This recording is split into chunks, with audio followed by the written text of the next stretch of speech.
የአፍቃሪ ገበያ ከሚስጥር ይልማ።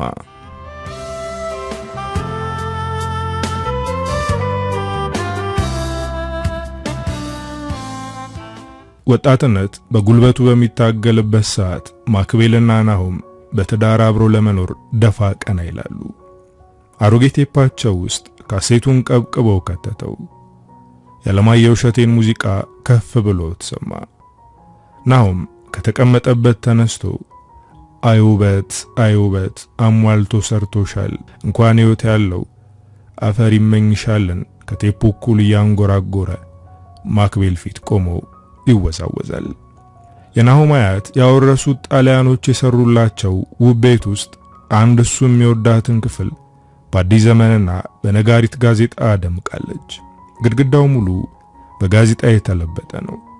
አልፎ አልፎ የአስቴር አወቀ፣ የመሐሙድ አህመድ፣ ያለማየሁ እሸቴ፣ የመልካሙ ተበጀ እንዲሁም የሂሩት ፎቶዎች ተለጣጥፈዋል። የመጽሐፍ ሼልፉ ላይ ከታሪክ እስከ ልብ ወለድ ከሀገር ውስጥ እስከ ውጭ ያሉ መጽሐፎች ተደርድረው የቤቱ ወግና ድባብ ቅን ያዘርፋል። ናሆም በማክቤል ፍልቅልቅ ሳቅ እያሸበረቀ በሙዚቃው ቃና ይወዛወዛል። ማክቤል በሳቋ ደምቃ ወደሷ የተዘረጋውን የናሆምን እጅ ይዛ አብራው ለመወዛወዝ ተነሳች። ፍቅራቸው ጥንስሱ የልጅነት ነው። በቃቃ ጨዋታ የተጠነሰሰ ባልና ሚስትነት መሰረት ጥሏል። የጎረቤት ልጅነት ያዛመደው ፍቅር ፍሬ አፍርቶ ለቁም ነገር ሊበቃ ጥቂት ጊዜያት ይቀሩታል። ናሆም በልጅነቱ በማክቤል ፍቅር ታስሮ ብዙ ግርፋትና ግልምጫ ስድብን አሳልፏል። በትምህርት ቤት ውስጥ የተማሪዎች መቀለጃና መፎገሪያ ነው። ልጁ ነው የሚማሩበት ክፍል ናሆም ፍቅሩ ሲጸናበት የማክቤል ጠረጴዛ ላይ ሄዶ ናሆም ነኝ አፈቅርሻለሁ ብሎ ጻፈ። ማክቤል ስትሮጥ አስተማሪ ጋር ሄዳ ሰንበር በሰንበር እስኪሆን ድረስ አስገረፈችው። ናሆም ያቺም ጊዜ ማክቤልን ከማፍቀር አላገደችውም ነበር። ከአስተማሪው ቢሮ ተገርፎ እንደወጣ ደጅ ሲያገኛት ስሚ እኔ ወድሻለሁ እሺ ብሏት ይሮጣል። ማክቤል ምን አይነት ባለጌ ነው ትላለች በልቧ። ቆይ ከዚህ በኋላ ግን ለቤት ነው ምነግርልህ ብላ ያስፈራራችበት ቀን በቁጥር አይገለጥም። ናሆም ዞር ብሎ እየሳቀ ነገሪያቸው እያለ ይበልጥ ያበሳጫት ነበር። ማክቤል ብዙ የሚያበሳጩ ቀናቶችን ከናሆም ጋር አሳልፋ እድሜያቸው ከፍ እያለ ሲመጣ ግን ፍለጋው የናሆም ብቻ ሳይሆን የማክቤልም ነበር። እያደር ፍቅራቸው እየደራ በመንደርም በትምህርት ቤትም ተው እየተባሉ ዛሬ ለቁም ነገር ለመብቃት ዳርዳር እያሉ ነው። ለናሆም በማክቤል ልክ ሴት የለችም። በልጅነት ልቡ የተከረቸመች ብቸኛ ሴት ናት። የናሆም አይኖች ሌላ ሴት በሙሉ አይናቸው አይተው አያውቁም። የናሆም ጆሮዎች ከማክቤል ድምፅ ውጪ ስለ ፍቅር ሰምተው አያውቁም። የናሆም ልብ በማክቤል ፍቅር የተሰራች ናት። ናሆም ከማክቤል ውጪ ምን ተወዳለህ ቢሉት መጽሐፍና ተፈጥሮ ይላል። ማክቤል ከሱ ጋር ካልሆነች መጽሐፉን ያነባል። ስትኖርለት ደግሞ ቴፑን ይዞ እንጦጦ አናቱ ላይ ይዟት ሄዶ ስለ ፍቅር እያንጎራጎረ ስለ ፍቅር እያዜመ ስለ ፍቅር ያውጋታል። በልቡ ስለሰራችው ቤት ይቀኝላታል። ማክቤል ደጋግማ ታፈቅረዋለች፣ ደጋግማ ትናፍቀዋለች። አይኖቹን እያየች አቤት ማፍቀር ስትችልበት ስትለው አቤት መፈቀር ሲያምርብሽ እያለ የልባቸውን የፍቅር አር እየፈተሉ በደስታ ይዋኛሉ። ናሆም የደርግ ተማሪ ነበር። ደርግ ያስተማረው የ4 ኪሎ ጭስ ነው። ውቤ በረሃንም ሆነ ቺቺኒያ ላይ የቦረቀው ከማክቤል ጋር ነው። ውቤ በረሃ የሄዱ ቀን መዝናኛ ቤቱ ላይ ያሉ ሴቶችም ሆነ ወንዶች ይበሽቃሉ። ሴቶቹ በማክቤል ይናደዳሉ፣ ወንዶቹ ደግሞ በናሆም። ናሆምም ሆነ ማክቤል ሰው ሁሉ የሚቀናባቸውና የሚመኛቸው ውቦች ናቸው። ናሆም ቁመናው ብዙ ሴቶች ሊመኙት የሚችሉት አይነት ወንድ ነው። ማክቤልም ደግሞ የተመጠነ የሴት ቁመት ያላት የቀይ ዳማ የምትባል ጸጉሯም ሆነ የፊቷ መልክ የሴትነትን ውበት የሚመዝኑበት ነው። እነዚህ ሁለት ኮከቦች አንድ ላይ መሆን አልነበረባቸውም የሚል ጉርምርምታ የቤቱ ጫጫታ ላይ ይጀመራል። አዝማሪውም ተቀብሎ ውበት ተቀምሮ ባንድ ኑር አሉት አመል ተደምሮ ባንድ ኑር አሉት በናሆሜ ፍቅር በማክቤሌ ቤት። አንዳንዱ ሲያጨበጭብ አንዳንዱ ደግሞ ያጉረመርማል። ማክቤል ናሆም አጠገብ ተቀምጣ ቀና ያለች ያየችው ፈገግ ትላለች። አንዲት ሴት ራቅ ብላ ተቀምጣ የተሰጣትን መጠጥ በአንድ ትንፋሽ እየጨለጠች ናሆምና ማክቤልን ትመለከታለች።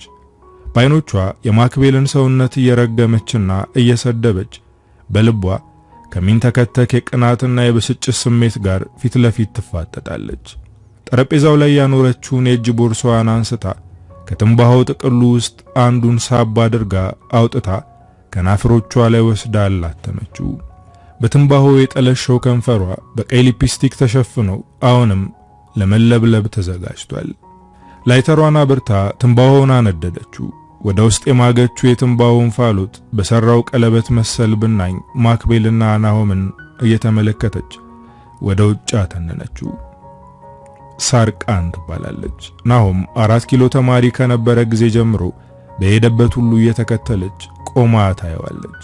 አንድም ቀን ግን ቀርባ ልታናግረው ሞክራ አታውቅም። ልታወራው በሄደችባቸው ቀናቶች ሁሉ ማክቤል አጠገቧለች።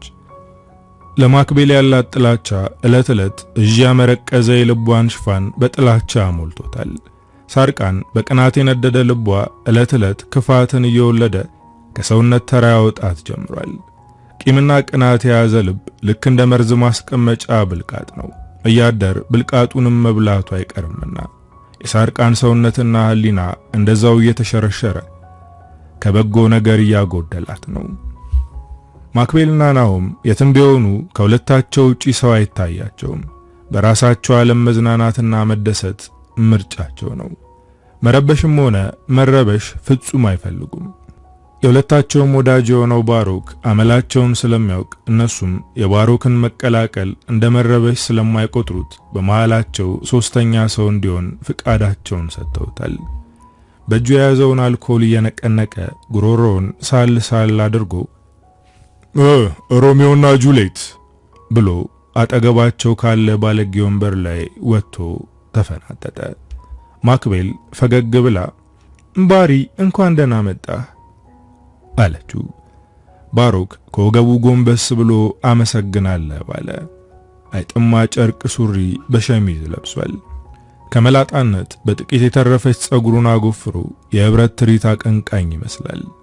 ዛሬ ደግሞ ሙሉዬን መስልሃል አለው ናሆም ከታች እስከ ላይ የተመለከተው።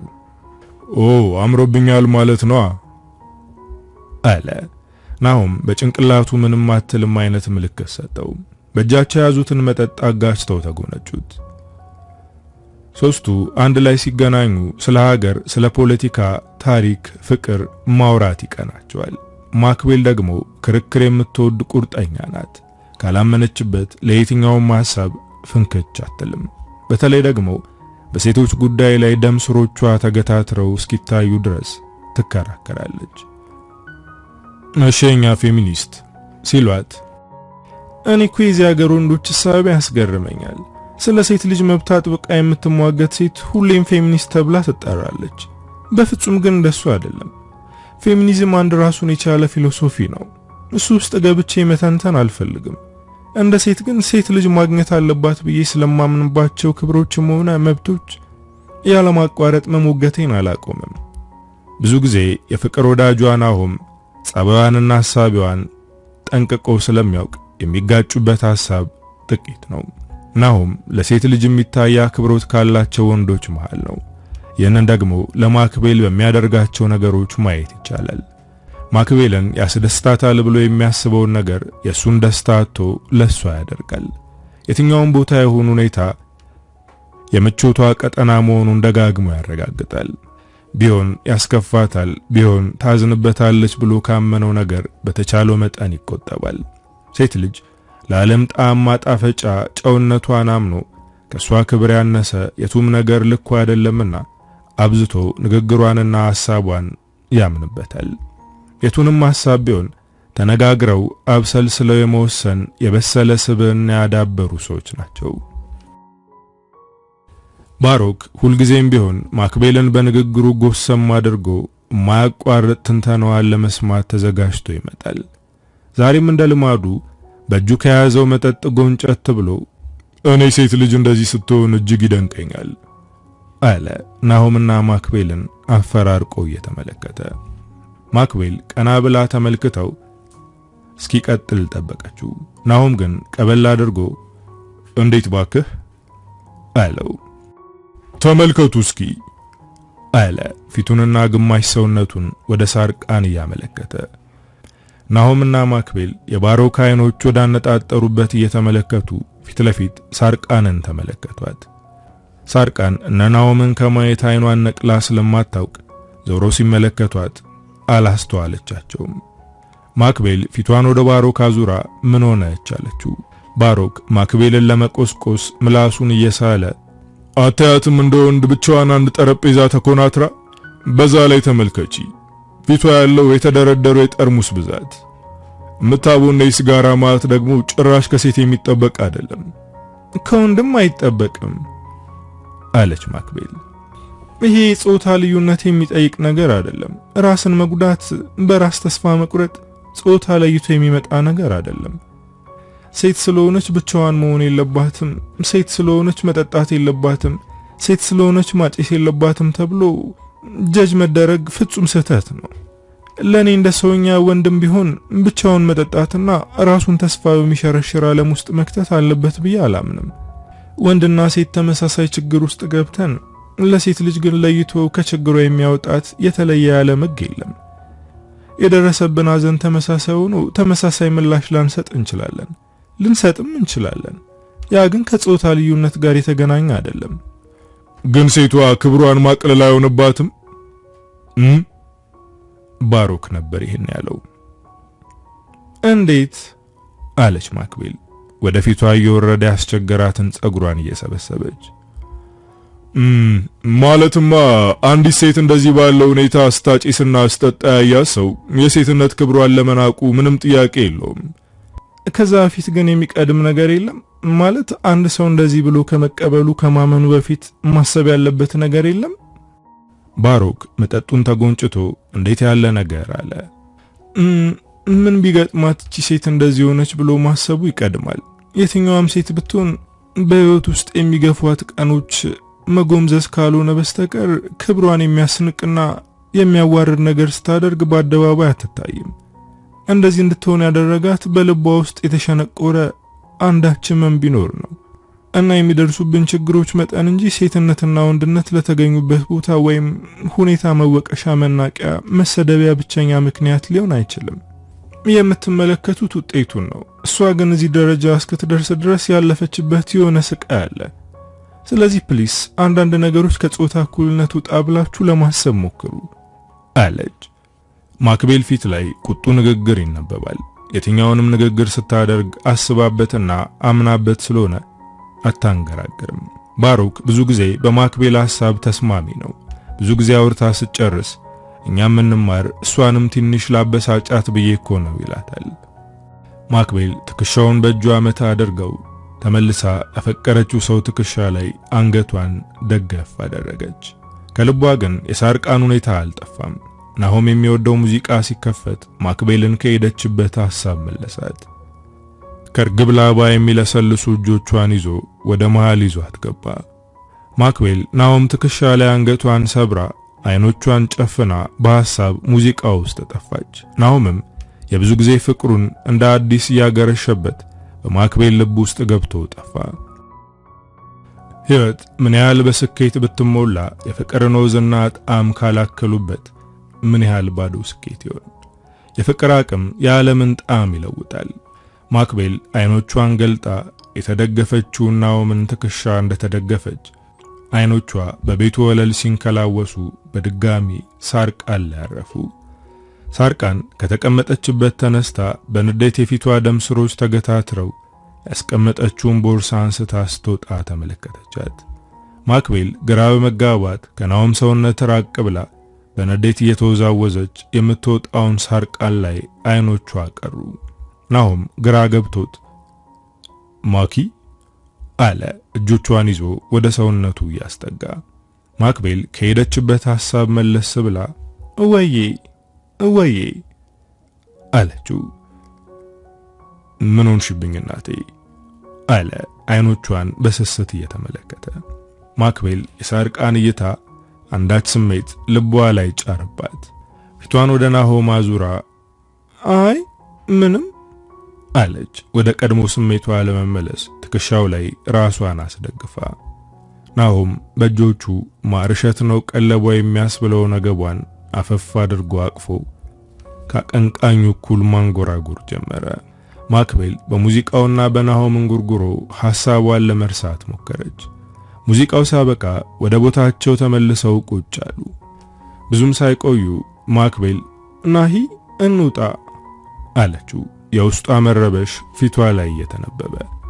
ናሆም የማክቤል መረበሽ ስለታወቀው በፍጥነት የተቀመጡበትን ከፍሎ ወጡ። ናሆም ማክቤልን አቅፎ ጸጥ ባለው አውራ ጎዳና ቁልቁል ማዝገም ጀመሩ። አልፎ አልፎ ጎዳናው ላይ እንደ ነገሩ ጨርቅ ቢጤ ጣል ያደረጉ ሴቶች በእጆቻቸው ክንዳቸውን እያሻሹ ከብርዱ ጭውታ ሙቀት ለማግኘት ይጣጣራሉ። የውሾች ድምጽ ከየመንደሩ እየመጣ ወደ ናሆም ጆሮ ይፈሳል። ናሆም በማክቤል ዝምታ የተፈጠረውን ዱካክ ለመሻር ሲል ፍቅር ምን ነው ማን ያስደበረሽ አለ። ወደ ትከሻው ለመድረስ ትንሽ የቀራትን ማክቤልን ዝቅ ብሎ እየተመለከተ። ማክቤል ቀና ብላ የቅድሟን ሴት አይተሃታል አለችው። ናሆም ሰው አስተውሎ የማየት ችግር አለበት፣ ሴት ደግሞ ጭራሽ ለማየት የማይቀናው ሰው ነው። ግራ ተጋብቶ የትኛዋን ማኪ አላት፣ ወደ ሰውነቱ በደንብ አስጠግቶ ያቀፋት። ቅድም ባሮክ ያሳየንን ልጅ አይተሃታል? አይ በደንብ አላዩአትም፣ ብዙ ጊዜ ግን እዛ ትቀመጣለች። ከዚህ በፊት አይተሃት ታውቃለህ? ናሆም ከትዝታው ማህደር እያጠነጠነ ብዙ ጊዜ በዛ የማለፍ አጋጣሚ ካገኘው አያታለሁ፣ አስተውያት ግን አላቅም። ምን ረበሸሽ ፍቅር? ማክቤል ትንሽ ስታስብ ቆየችና ባየኋት አጋጣሚ ሁሉ ወደኛ እየተመለከተች ነው ማያት። እይታዋ ደግሞ ጤናማ አይደለም፣ የሆነ ነገሩ ያሸክካል። በዛ ላይ ቁመን ስንደንስ በአጋጣሚ ወደሷ ስዞር ተበሳጭታ ስትወጣ አየኋት። ጥሩ ነገር አልተሰማኝም። ናሆም ግራ ተጋብቶ እርምጃቸውን ገታ አደረገና ቆም አሉ። ለምን ደበረሽ ፍቅር? ምን ተሰማሽ? ማክቤል ወደ ናሆም ጠጋ ብላ እንጃ ናሂ ውስጤ ፈራ። ናሆም ጠጋ አድርጎ አቀፋት። አትፍሪ፣ ከኛ ህይወት ጋር ምንም የሚያገናኛት ነገር የለም። የሆነ የስለንቦና ቀውስ ውስጥ ምናምን ትሆናለች። እንዳየሻት ልጅቷ ታጭሳለች፣ ትጠጣለች። ሁኔታዋ ሁሉ ግራ የሚያጋባ ነው እና ከኛ ጋር በምንም መንገድ ልታገናኙ እንዳትሞክሪ። መርሻት እኛን ስታይ ማየት አጋጣሚ ነው የሚሆነው። ማክቤል የናሆም ንግግር የተወሰነ ሰላም ፈጠረላት። ሳርቃንን ከልቧ ለማውጣት ሞከረች። በጎዳናው መሃል በናሆም ንግግር ሰላም ጠፋች። ማክቤል የናሆም ንግግር የተወሰነ ሰላም ፈጠረላት። ሳርቃንን ከልቧ ለማውጣት ሞከረች።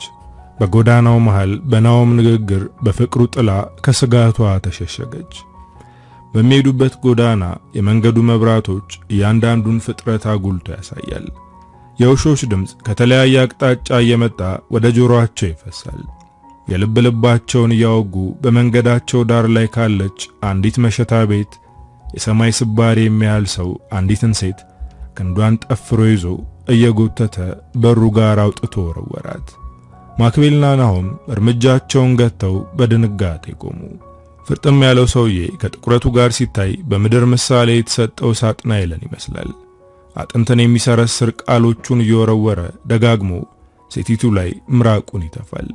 ማንም ግን ሊያስጥላት የቀረበ አልነበረም። ሌባ፣ ከማንም ጋር ተጋድመሽ ላረከሹ ሙኩኑ ገላሽ ደግሞ የገንዘብ ተመን ታወጭለታለሽ።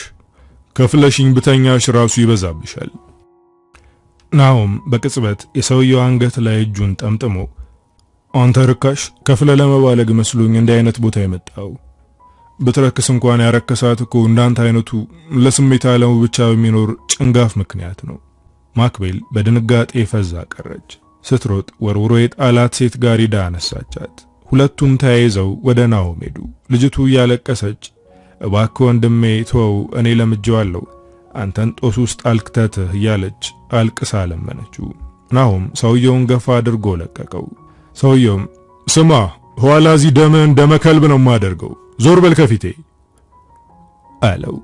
ናሆም ወደፊቱ ተጠግቶ አጋስስ አሳማ ብሎት በአንድ እጁ ማክቤልን በአንድ እጁ ደግሞ ልጅቷን ይዞ ካጠገቡ ዞር አለ። የተወሰነ መንገድ እስከሄድ ድረስ ናሆም ከስሜት ግለቱ አልተመለሰም ነበር። ማክቤል ጥብቅ አድርጎ የያዘው እጇን አሟት ፍቅር ናሂ አለችው። ናሆም ከንዴት ማዕበሉ ሲመለስ የሁለቱንም እጅ ለቆ ወደ ማክቤል ፊቱን አዞረ። ወይ እናቴ አላት ወደ ቅፉ እያስጠጋት።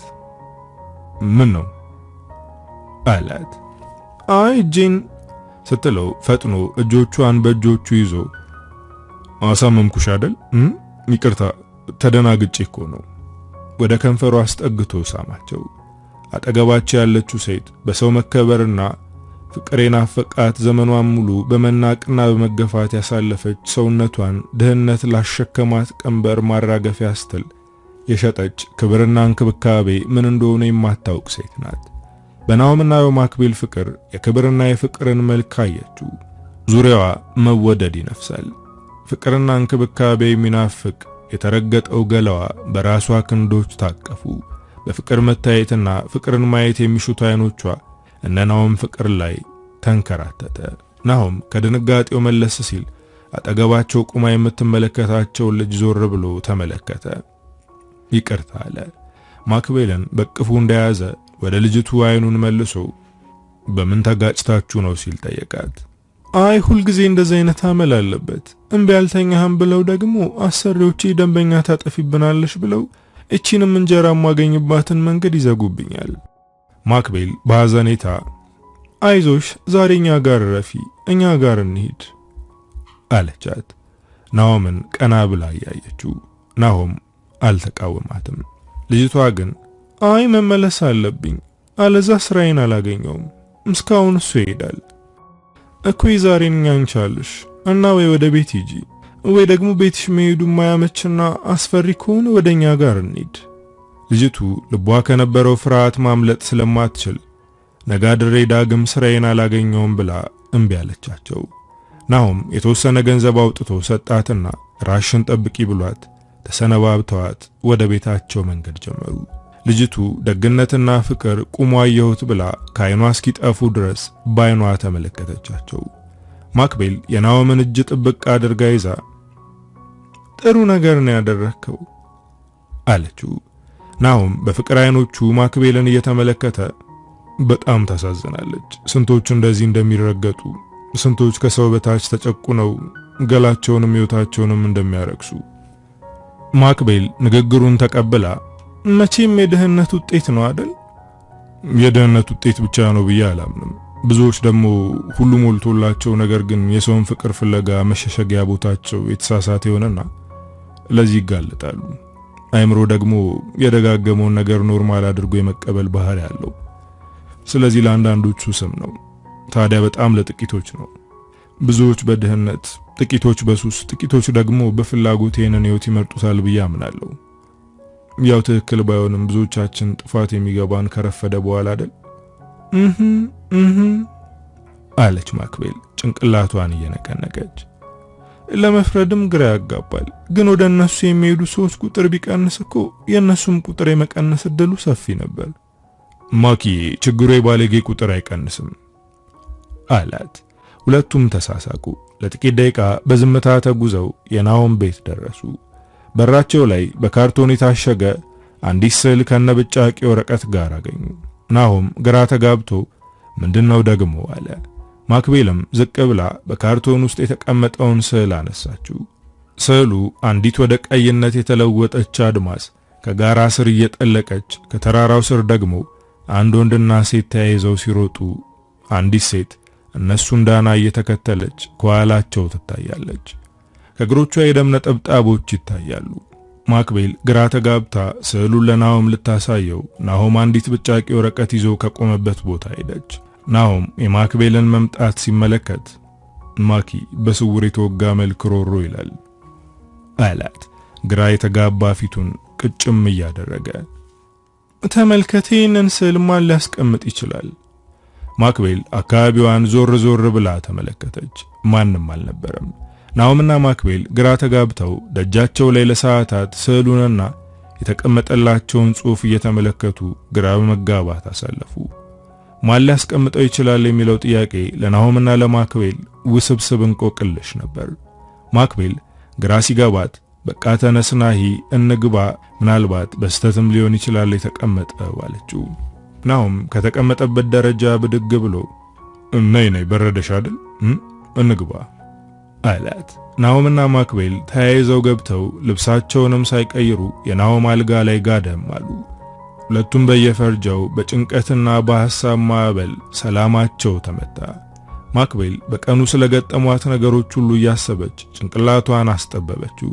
ናሆምም ማክቤል ደረቱ ላይ ያሳረፈችውን ራሷን እየዳበሰ በስውር የተወጋ መልክ ሮሮ የሚለው በብጫቂ ወረቀት የሰፈረ ተራ ቃል ለናሆም ግን አስጨናቂና አሳሳቢ መልእክት ነበር። የምን መልክ፣ የምን መወጋት፣ የምን ሮሮ ነው? ማን ይህንን ሊያደርግ ይችላል እያለ ልቡን በትካዜ እየጠረቀ ሌሊቱ ይገባደድ ጀመር። ማክቤል በናሆም ደረት ላይ ጋደም እንዳለች ደጉ እንቅልፍ ይዟት ከነፈ። ናሆም ብቻውን በጋዜጣ ለብጦ ከሰራው ቤት ጋር ተፋጠጠ።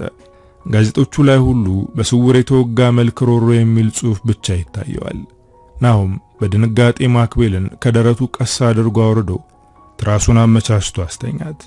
ተነስቶ ወደ ጋዜጦቹ ሲጠጋ ሌላ ጊዜ የሚያውቃቸው ጋዜጦች እንጂ ያነበበው ጽሑፍ ፈጽሞ የለባቸውም። የተወናበደው ጭንቅላቱ የፈጠረው እንደሆነ ሲገባው በወይራ እንጨት ተፈልፍላ የተሰራች ወንበር ላይ ዘፍ ብሎ ተቀመጠ። ጭንቀቱ እያየለ ሲመጣ ቀስ በቀስ ነገሮችን ለማሰላሰል ሞከረ። አንድም ግን ፍንጭ የሚሆን ነገር ወደ ጭንቅላቱ ሊመጣለት አልቻለም። ምናልባት ማኪ እንዳለችው በስተት የተቀመጠ መልእክት ይሆናል ብሎ ወደ መኝታው ተመለሰ። ጸጉሯን አዘናፍላ የተኛችውን ማክቤልን ሲመለከት እንደ አዲስ ፍቅር ሽንቁር ሲያደርገው ተሰማው። አጠገቧ ሄዶ ራሱን አሳረፈ። በዓይኖቹ ማክቤልን በስስት ተመለከታት። በናፍቆት ወደ ሰውነቱ አስጠግቶ አቀፋት። ማክቤል ከእንቅልፏ ነቅታ ናሂ አለችው በግማሽ ንቃት ላይ ሆና። ናሂ ያልተኛህም? አዎ የኔ ጨረቃ አላት ጉንጮቿን እየሳመ። እና ሊም በደንብ ልቀፍ ብላ አንገቷ ስር ውሽቅ አደረገችው። ናሆም ጠረኗን እየማገ ከሐሳብ ጡዘቱ ወጥቶ በማክቤል አንገት ስር ጠፋ። ማንም ምንም ላይ መልሰው በጠረኗ ሰረገላ ነጎደ። በመከራና በብዙ ግራ አጋቢ መልእክቶች የመሸችው ምሽት ላፍታ እንኳን የቆየች ሳትመስል ለመንጋት ቃጣት። ወፎች ያዜሙባት ጀመር። ፀሐይ ከጠለቀችበት ማደሯ ቀይ ጨረሯን እየረጨች ብቅ ማለት ተስተዋለባት። አዛንና ቅዳሴ በጋራ ከፍ ብሎ ተሰማ። ማክቤልና ናሆም ያለወትሯቸው በጊዜ ከእንቅልፋቸው ነቁ። ናሆም በዳሰሳ ፈልጎ ያገኘውን ስልክ በቀኝ በኩል ነካ አድርጎ ሰዓቱን ተመለከተ። 11 ሰዓት ይላል። ማኪዬ ገና እኮ ነው ብሎ ዳግም ወደ ሰውነቱ አስጠግቶ አቀፋት። ናሆም ተኝቶ ማክቤል ደግሞ በሐሳብ ጠፋች። መዝናኛ ቦታ ያየቻት ሴት እየደጋገመች ወደ ህሊናዋ መጣች። መንገድ ላይ ገጠማቸውን ጥል አስታወሰች። ወደ በራፋቸው ጋር ሲደርሱ የተመለከቱትን ስዕልና ጽሑፍ አስባ ትላንት አንዳች ነገር የተሸረበባት ቀን እንደነበረች በህሊናዋ አውጠነጠነች። በቅፏ ስር ያለውን የልጅነት ወዳጇን አካሏን ምን እየመጣብን ይሆን በሚል ፍርሃት ጥፍንግ አድርጋ አቀፈችው። ፀሐይቷ ደመቅ ብላ ስትወጣ ማክቤል ተነስታ ቁርስ መሰራራት ጀመረች። ናሆም ተነስቶ ገላውን ታጥቦ ማክቤል ጋር ሄደ። ማክቤል ምግቡን ስታበስል እሱ ደግሞ የሚመገቡበትን ቦታና ዕቃ ሰነዳርቶ ጨርሶ ማታ ያገኛትን ስዕል ይዞ ቁጭ አለ። እያንዳንዱን ነገር እያብጠረጠረ ተመለከተው። እየጠለቀች ያለች ፀሐይ፣ ከተራራው ስር የሚሮጡ ጥንዶች፣ ዳናቸውን እየተከተለች እግሮቿ የሚደማ አንዲት ሴት። ምንድነው አለ ናሆም ግራ እንደተጋባ። ስዕሉን አስቀምጦ ማኪ ምን ላግዝሽ አላት። ምንም ናሂ፣ ዛሬ እኮ የሰርግ አዳራሽ የምናይበት ቀን ነው አለችው። የናሆምን በሐሳብና በጭንቀት መጥፋት አስተውላ ናሆም ጭራሽ ረስቶት ስታስታውሰው ኦ ረስቼው ነበር ማክዬ፣ ይሄ ነገር ቀልቤን ሁሉ በታተነው አላት። እኔም ረብሾኛል፣ ግን ምኑንም ከምኑም ነገር ጋር ላገናኘው አልችልም። በስተት ይሆናል ብዬ ለማመን እየሞከርኩ ነው አለችው። ጭንቅላቷ የገመተው ነገር ቢኖርም ለመናገር ባለመፈለግ ወደ ልቧ አስቀርተው እና ቤቴን ረሳሁት እኮ ዛሬ ወደ ቤት ሄዳለሁ። እሺ ለሰኞ ስራ መሰነዳዳት አለብኝ አለችው። አሁን ምን አለበት ጠቅልለሽ ብትመጭልኝ አለ ወደ ማክቤል እየተጠጋ። አሁንማ ምን ቀረክ? ይኸው ልመጣ አይደል? ትንሽ ጊዜ ነው የቀረን። ባይሆን አሁን የሰርጋችን ፕሮግራም ላይ አተኩረን እንዘጋጅ ብላ ጠረጴዛው ላይ የሰራቻቸውን ምግቦች አቀራረበች። ማክቤልና ናሆም የቀረበውን ምግባቸውን በልተው ለማየት ወዳሰቡት አዳራሽ ሄደው ማክቤልን ወደ ቤቷ አሸኛት። ነጋት መጭልኝም አላት በስስት አይኖቹ እየተንከራተቱ። ማክቤል ቀና ብላ እየተመለከተችው ነገ እኮ እሑድ ነው እነማዬ ጋር መሄድ አለብኝ አለችው። እሺ በቃ ግቢልኝ ብሎ ግንባሯን ሳም አድርጓት ናሆም ወደ ቤቷ አቀና። ቤቱ ሲደርስ በራፉ ላይ አንዲት የጠወለገች ጽጌረዳ አበባ ተጥላ አየ። ግራና ቀኙን አይቶ ወደ ጽጌረዳው አመራ። ጎንበስ ብሎ ሲመለከታት ጠውልጋለች። ናሆም ግራ ገባው። የመቼ ናት? ሰው ነኝ ጣላት ወይስ እኔው ነኝ በሚል ግራ መጋባት ውስጥ ገባ። ጭንቅላቱ ላይ ሐሳብ ላለማብዛት ተወት አደረጋትና ወደ ውስጥ ዘለቀ። ወንበሩ ላይ ቁጭ ብሎ የባሉ ግርማን ደራሲ የሚለውን መጽሐፍ ገልጦ በሲራክ ለመጽሐፍ በሚያረገው የህሊና ሙግት ውስጥ ናሆም ጠፋ። ጥቂት ቆይቶ ከመጽሐፉ ሐሳብ ወጣና ለሰርጉ የሚያስፈልጉ ነገሮችን በማሰብ ጠፋ። ጓደኛው ባሮክን ደውሎ ጠራው። ባሮክ ቤት ሲመጣ የሚጨዋወቱበትን አዋሽ ተከሽኖ ይዞ ብቅ አለ። ባሮክ በሩ ጋር ሲደርስ መሬት ላይ የወደቀችውን ጽጌረዳ አንገቷን ረግጦ ወደ ቤት ዘለቀ። ባሮክ በሩ ጋር ሲደርስ መሬት ላይ የወደቀችውን ጽጌረዳ አንገቷን ረግጦ ወደ ቤት ዘለቀ። ናሆም ጠቆር ያለች ቁምጣ በጃፖኒ ለብሶ መጽሐፉን ያነባል። አንተ ምን አለብህ ተንጋላ ዓለምህን ቅጭ። አንተስ ምን አለብህ ብሮ አለ ናሆም ከተቀመጠበት ተነስቶ እጁን ወደ ባሮክ ለሰላምታ እየዘረጋ። እኔማ መንገዱ ጣይቱ በዛ ላይ ብቸኝነቱ አለ። አንተ ጨረቃ የሆነች ሴት አፍሰ እሱ ልክ ብላል። በል ተቀመጥ አለ ናሆም ወንበር እያስተካከለለት። ናሆም ወደ ዕቃ መደርደሪያው ሄዶ ሁለት የወይን ብርጭቆ ይዞ ብቅ አለ። ወይናቸውን ከፍተው እየተጨዋወቱ መጠጣት ጀመሩ። ናሆም በጨዋታ መሃል ስለ ትዳር ምን ታስባለህ አለው በእጁ የያዘውን ወይን ተጎንጭቶ ጠረጴዛው ላይ ያስቀመጠ። ባሮክ ተለቅለቅ ያሉ በረዶ የመሰሉ ጥርሶቹን ብልጭ አድርጎ አንገት ላይ ትልቅ የወፍጮ ድንጋይ አስሮ ወደ ጥልቅ እንደመጣል ውበቷ አስጎምጅቶ በጉጉትና በናፍቆት ስትዳብሳት እሾሃ እንደሚወጋ ውብ ጽጌረዳ እንደ ዶሮ በረጅም ገመድ እንደመታሰር እንደዛ ይመስለኛል አለ ባሮክ ሳቅ ያስጨነቀው። ናሆም በባሮክ ሹፈት ተበሳጭቶ ሄ ቁም ነገር እኮ ነው የጠየቁ አለው። ባሮክ ወደ ኋላ ተመቻችቶ ተቀምጦ ያው ብዙ ትዳርን ለመሸሽ ምክንያት የሚደረድሩ ሰዎች የሚያስቡትን ነው የነገርኩ። ያው እኔ ትዳርን ባልኖርበትም ልኖርበት የምሻው ተቋም ነው። እንዴት አስበዋለሁ መሰለ ትዳርን። ባሮክ ከንፈሩን እየጠረገ የያዘውን ብርጭቆ ጠረጴዛ ላይ አስቀመጠ። ሁለት የተለያዩ ሰዎች በስምምነት የግል ፍላጎታቸውን ጥለው ለፈጣሪና በዓለም ላይ እውነት ለሚባለው ተፈጥሮ ለመገዛት ሲተባበሩ ይመስለኛል። ማለትም አንተ አንዲትን ሴት ወደ ህይወት ለማስገባት ስትፈቅድ በተዘዋዋሪ ለብዙ ነገሮች ራስህን ታስገዛለህ። ለፍቅር፣ ለታማኝነት፣ ከዛ ደግሞ ህይወት ሌላ ሰውን ወደዚህ ዓለም እንዲያመጣ ትፈቅድለታለህ። ከዛ ፍጹም አንተ ባደክበት መንገድና አስተሳሰብ ያላደገችን ሌላ ማህበረሰብ፣ ሌላ ቤተሰብ፣ ሌላ አስተሳሰብ ያላትን ሰው ወደ አንተ ባህሪ ልታዋሃድ ፍቃድህን ትሰጣለህ። በተዘዋዋሪ የሆነ ማህበረሰብ፣ የሆነ ቤተሰብ አስተሳሰብ፣ የሆነ ቤተሰብ ደምና ሐሳቤ ካንተ ደምና ቤተሰብ ጋር ለማዋሃድ ትፈቅዳለህ። ስለዚህ ለሚያገቡ ሰዎች ክብር አለኝ። ልበሰፊ መሆን ይጠይቃል ብዬ አስባለሁ። በተጨማሪም ደግሞ ሰፊ ትከሻ። ሰው እንዴት እንዲያስባል፣ እንዴት ይሄንን ይጠላል፣ እንዴት ይሄንን ይወዳል መባል አለበት ብዬ አላስብም። ምክንያቱም ሁሉም ሸክላ ለጥንካሬው ለማማሩ ወይም ተበላሽቶ ተንጋዶ ለመቀረጹ ተጠያቂው ሸክላ ሰሪው ነው። ያስተሳሰባችን የባህሪያችን ውጤት ማህበረሰባችን፣ ቤተሰባችን ናቸው። ስለዚህ ለትዳር አጋር ሶልሜት እንድትሆን የተቀበልከውን ሰው ከነሙሉ ውበቱም ሆነ ብልሽቱ ለመቀበል ዝግጁ መሆን ያስፈልጋል። በሰው ባህሪ ከመገረምና ከመኮነን የሚገኝ ለውጥ የለም። መቀበል በጎ ነገር ነው አይመስልም? ናሆም በተመስጦ እያዳመጠ አንገቱን ይነቀንቃል። ባሮክ መጨረሱን ሲሰማ አመሰግናለሁ፣ የትዳር አማካሪ ብትሆን ያዋጣል አለው። አይ ያልኖሩትን ህይወት በመስበክ አላምንም። የኖሩት ነገር ሲያወሩት ህይወት አለው። ባይሆን ኑሮኝ የማካፍለው ኑሮኝ የጋን ውስጥ መብራት ልሆን አልሻም። አንተ ከኔ ወደ ኑሮ እየቀረብክ ስለሆነ ከኔ ይበልጥ የምታወራው ይኖራል። ናሆም አንገቱን ነቅንቆ ከወይኑ ተጎነጨ።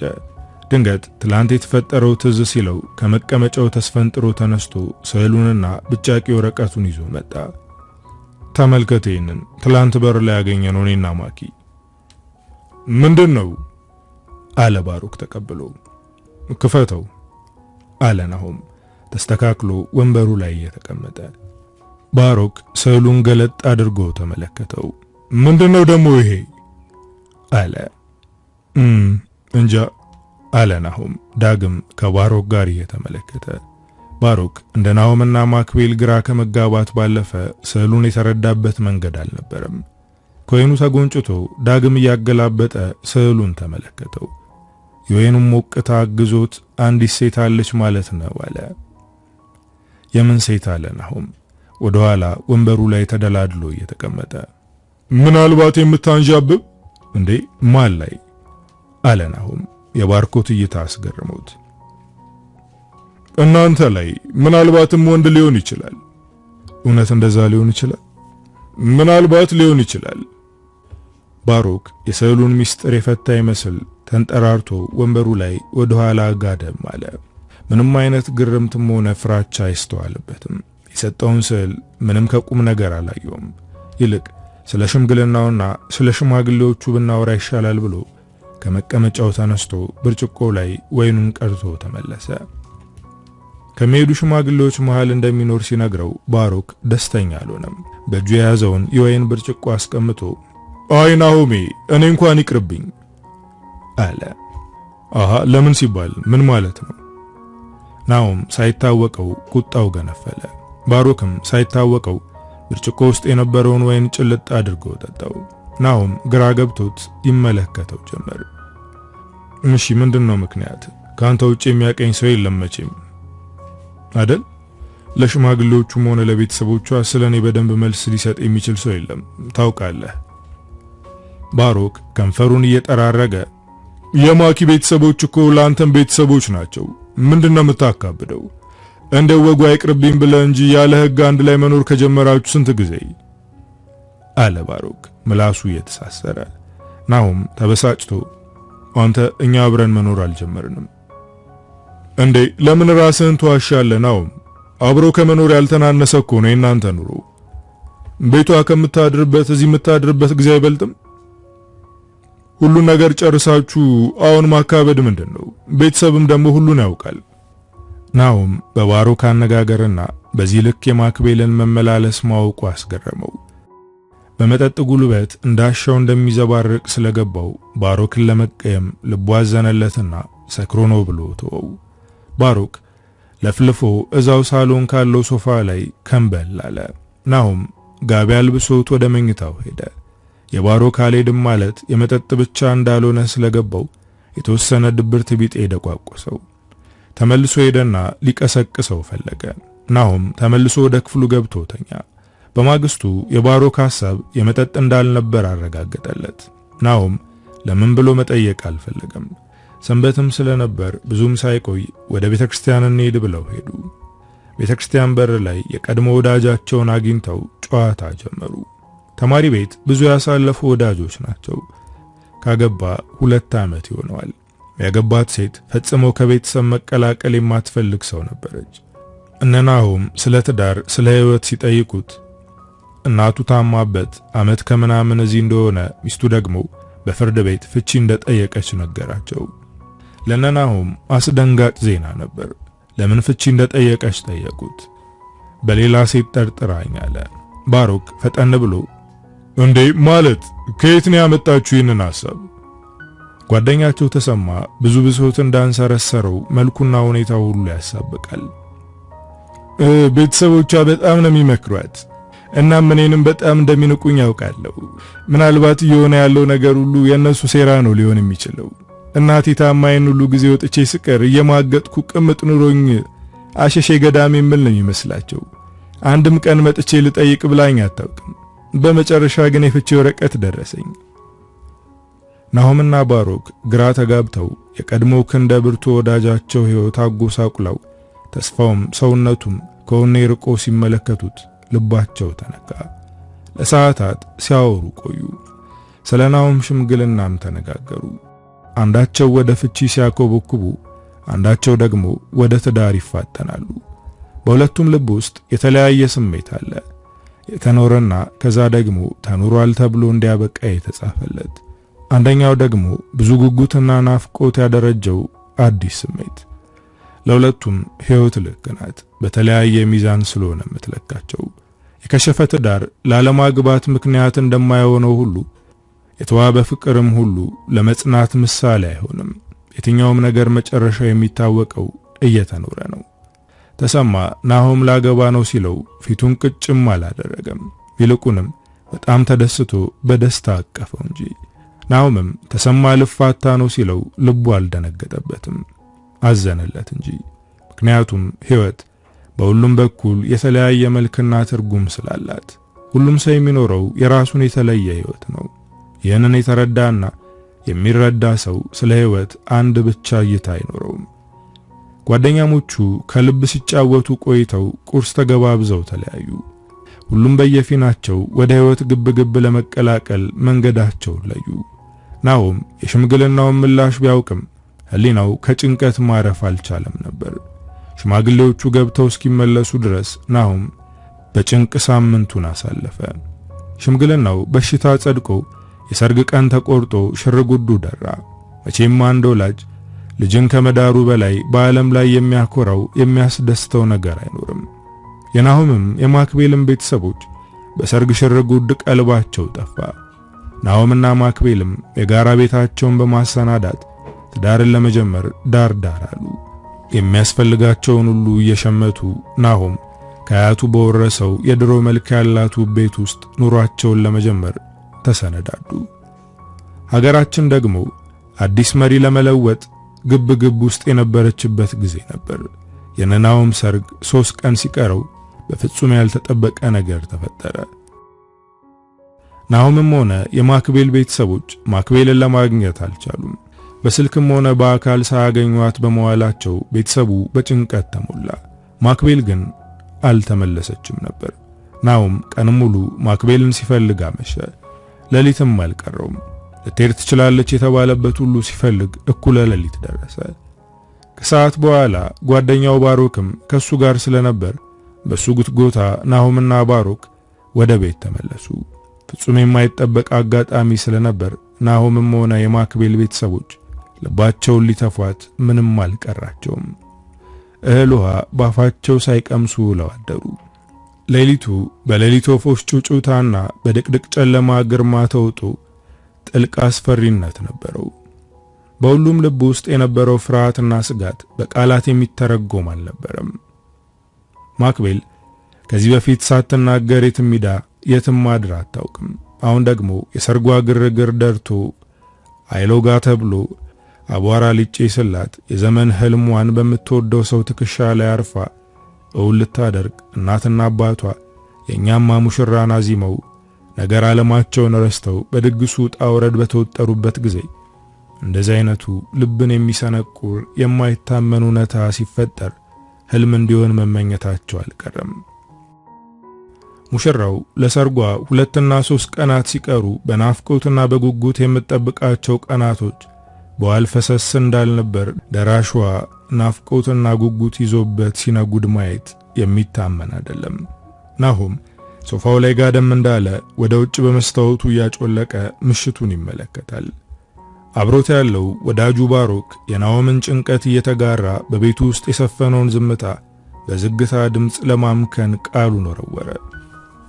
የት ልትሄድ ትችላለች? አለ ወደ ኋላ ሶፋው ላይ የተመቻቸ በእጆቹ ወደ ኋላ ሸሽታ ምንም ጸጉር የማይታይባት አዲስ ጀበና የመሰለች ራሱን እያሻሸ። ናሆም ለባሮክ ጥያቄ መልስ አልነበረውም። ልቡ በፍርሃትና ቁጭት ተነዳለች። አይኖቹ የእንባን ዘለላ ታቅፈዋል።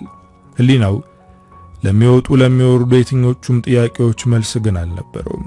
ጋደም ካለበት ተነስቶ ከግራ ወደ ቀኝ እየተንጎራደደ በሐሳብ ተብሰለሰለ።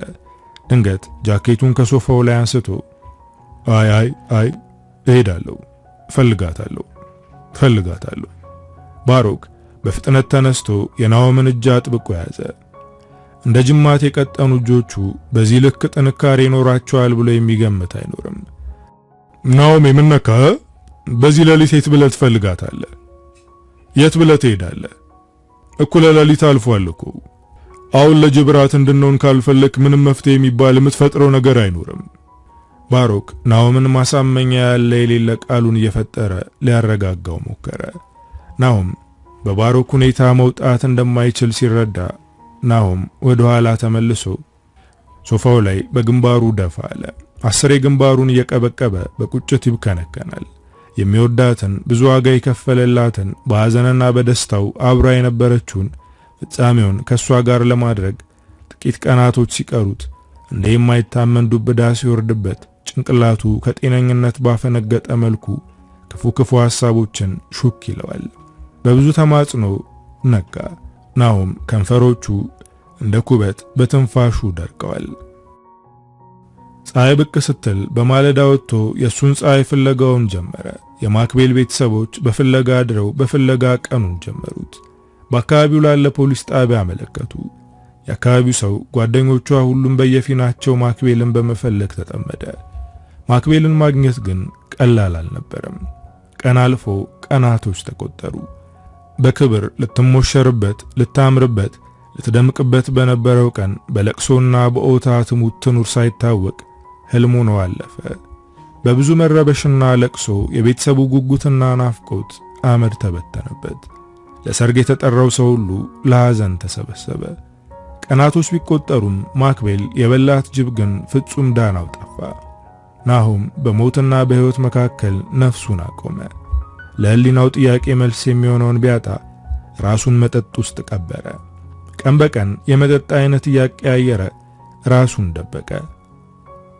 መልስ ለማይገኝለት የናፍቆትና የስስት ረሃቦቹን በመጠጥ ኃይል ጸጥ እያደረገ ቀናቶቹን ገፋ። ዛሬም እንደ ልማዱ ከእንቅልፉ እንደተነሳ በለበሰው ልብስ ማክቤልን ፍለጋ ወጣ። የለየለት የአእምሮ ህመምተኛ ይመስላል። ልብሱ ራሱ ላይ አድፎ ናሆምን ለሚያውቀው ሰው ናሆም መሆኑን መጠርጠሩ አይቀሬ ነው። በሚያምረው አለባበሱና በጽዳቱ የሚታወቀው ናሆም አሁን ያለበት ሁኔታ ሲታይ ለይቶለታል መባሉ አይቀሬ ነው። ጸጉሮቹ ወደ ኋላ ቆመው ከዛፍ የረገፉ ጭራሮ ይመስል ከንፈሩ በምግብ እጦትና በነፋስ ውርጭ ተሸረካክቶ አሸዋ የተበተነበት ይመስላል። ናሆም ፍለጋው ሲደክመው አንዲት መንታ መንገድ ዳር ላይ ኩርምት ብሎ ቁጭ አለ። በህሊናው የማክቤል መልክ ተመላለሰ። በእዝኑ የማክቤል ድምፅ አቃጨለበት።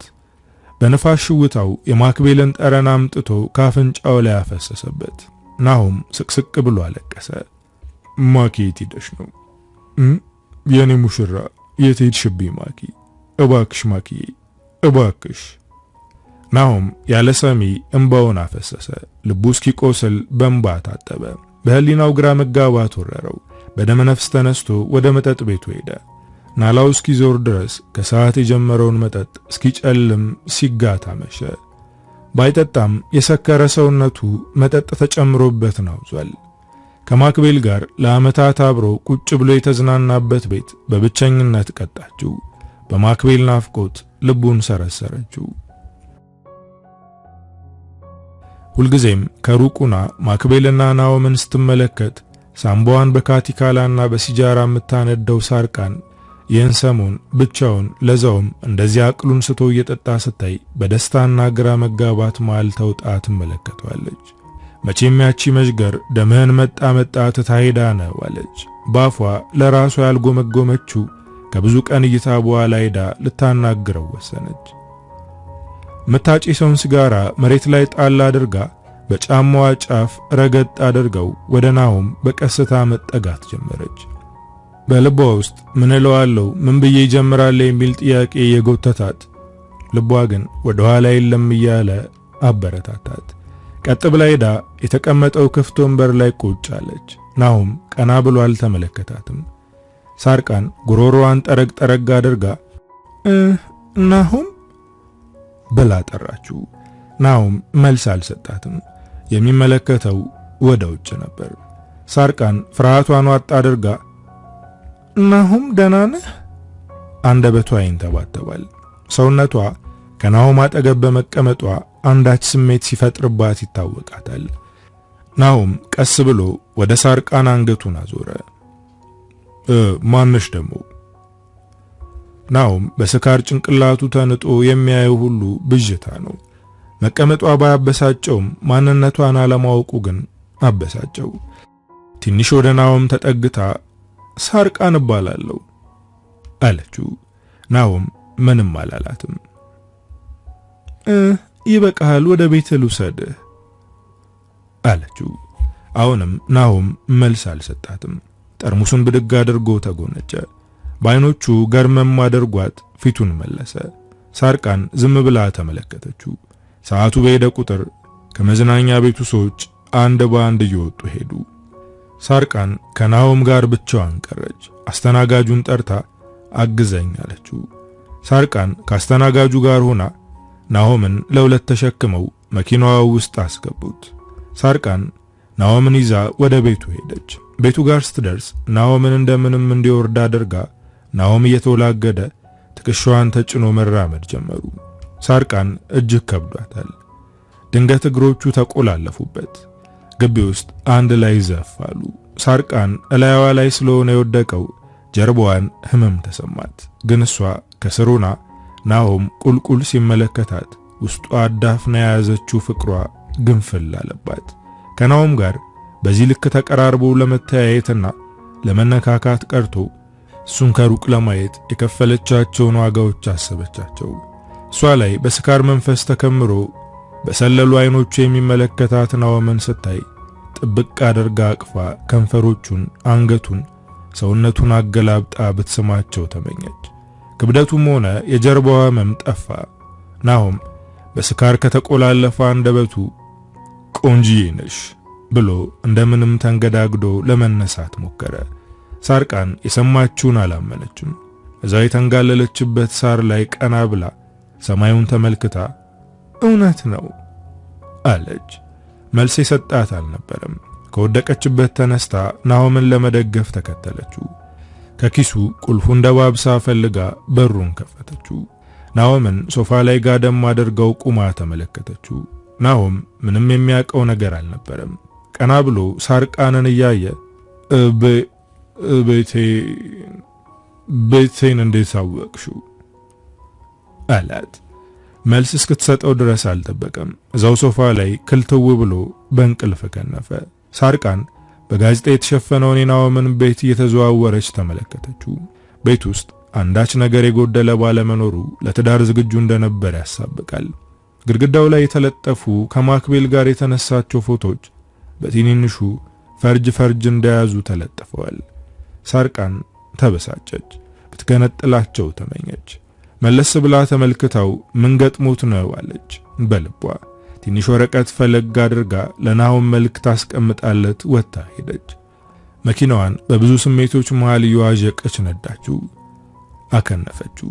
ሳይታወቃት በሯ ጋር ደርሳ አስፈንጥራ መኪናዋን አቁማ ወረደች። ሲጋራዋን ለኩሳ እያበነነች ናሆምን ስታስብ ሌሊቱ አለፈ። ናሆም ጠዋት ከእንቅልፉ ሲነቃ ራሱን ሲደበድቡት ያደረ ይመስል ጥፍር አድርጎ ይዞታል። ማታ ስለነበረው ነገር የተወሰነ ለማስታወስ ሞከረ። ግልጽ ያለ ነገር ምንም ሊታየው አልቻለም። አልፎ አልፎ ግን የሳርቃን ጠይም ፊት እየመጣ ግራ አጋባው። ከሶፋው ላይ ወርዶ ብድግ ለማለት ሲሞክር ፊት ለፊት ጠረጴዛው ላይ የተቀመጠውን ብጫቂ ወረቀት ሳይ ብድግ አድርጎ አነሳው። ጓደኛ ከፈለክ የማታው ቤት ውስጥ ፈልግ ይላል። ናሆም ከመልእክቱ በላይ ቤቱን ማወቁ ግራ ገብቶት ይበልጥ ሊያገኛት ፈለገ።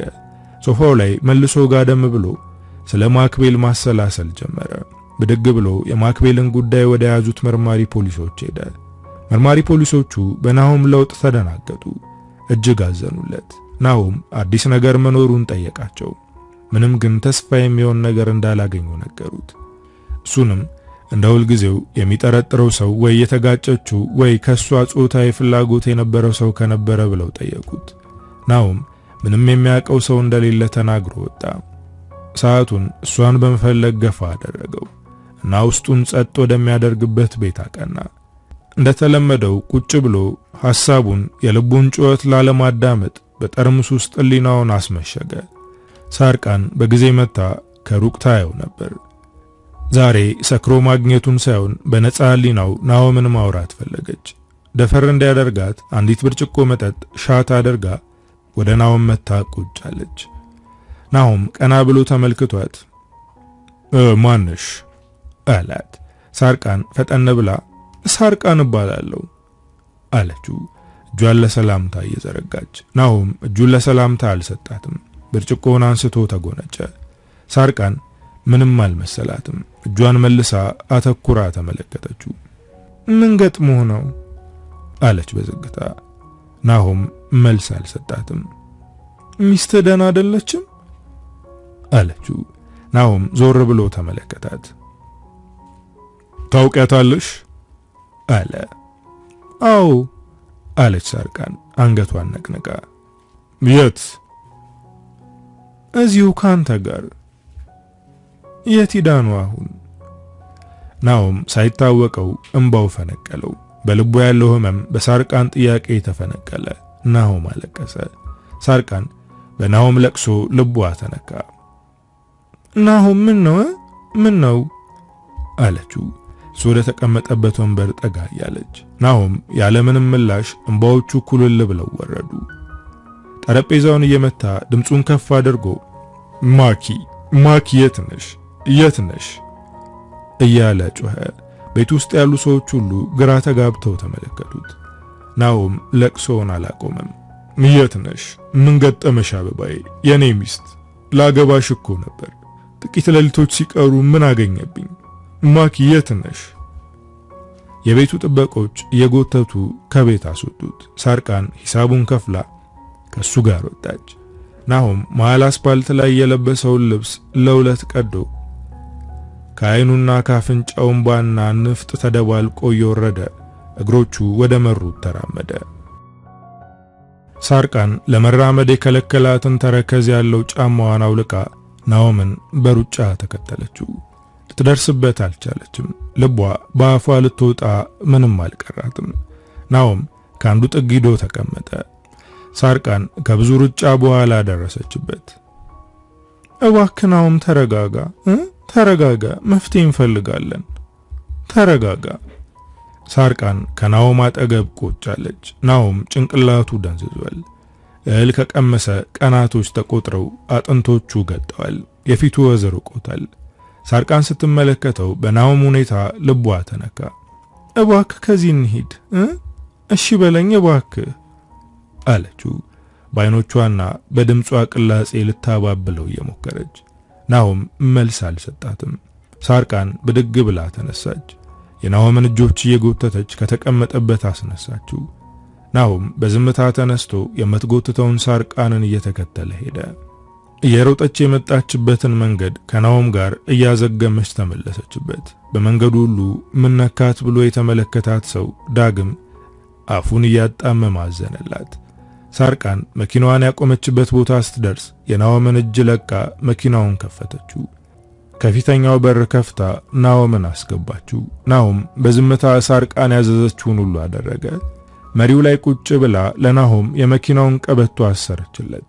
ሳርቃን በደስታም በሐዘንም መሃል ቁማ መኪናውን ወደ ቤቷ አስፈነጠረችው። ናሆም በጸጥታ ተውጧል። እህል ሳይቀምስ በመሰንበቱ ሰውነቱ አቅማቶ ዝልፍልፍ ብሎበታል። የእንባው ዶፍ ያረጠበው ፊቱ የደረቁ የእንባ መስመሮች ይታይባቸዋል። አንገቱን እንደደፋ ሳርቃን ቤት ደረሱ። በትልቅ ጥቁር በር የታጠረ ሰፊ ግቢ ሳርቃን የመኪናዋን ጥሩምባ ስትነፋ በሩ በቅጽበት ሸርተት ብሎ ተከፈተ። የከበርቴ ግቢ መሆኑ ከደጅ ያሳብቃል። ግቢ ውስጥ በየረድፋቸው የተተከሉ እጽዋቶች ቀልብን ይገዛሉ። ጽድት ያለ ግቢ ነው። በስተት ጠብ ያለ ቆሻሻ የማይገኝበት ንጹህ ግቢ።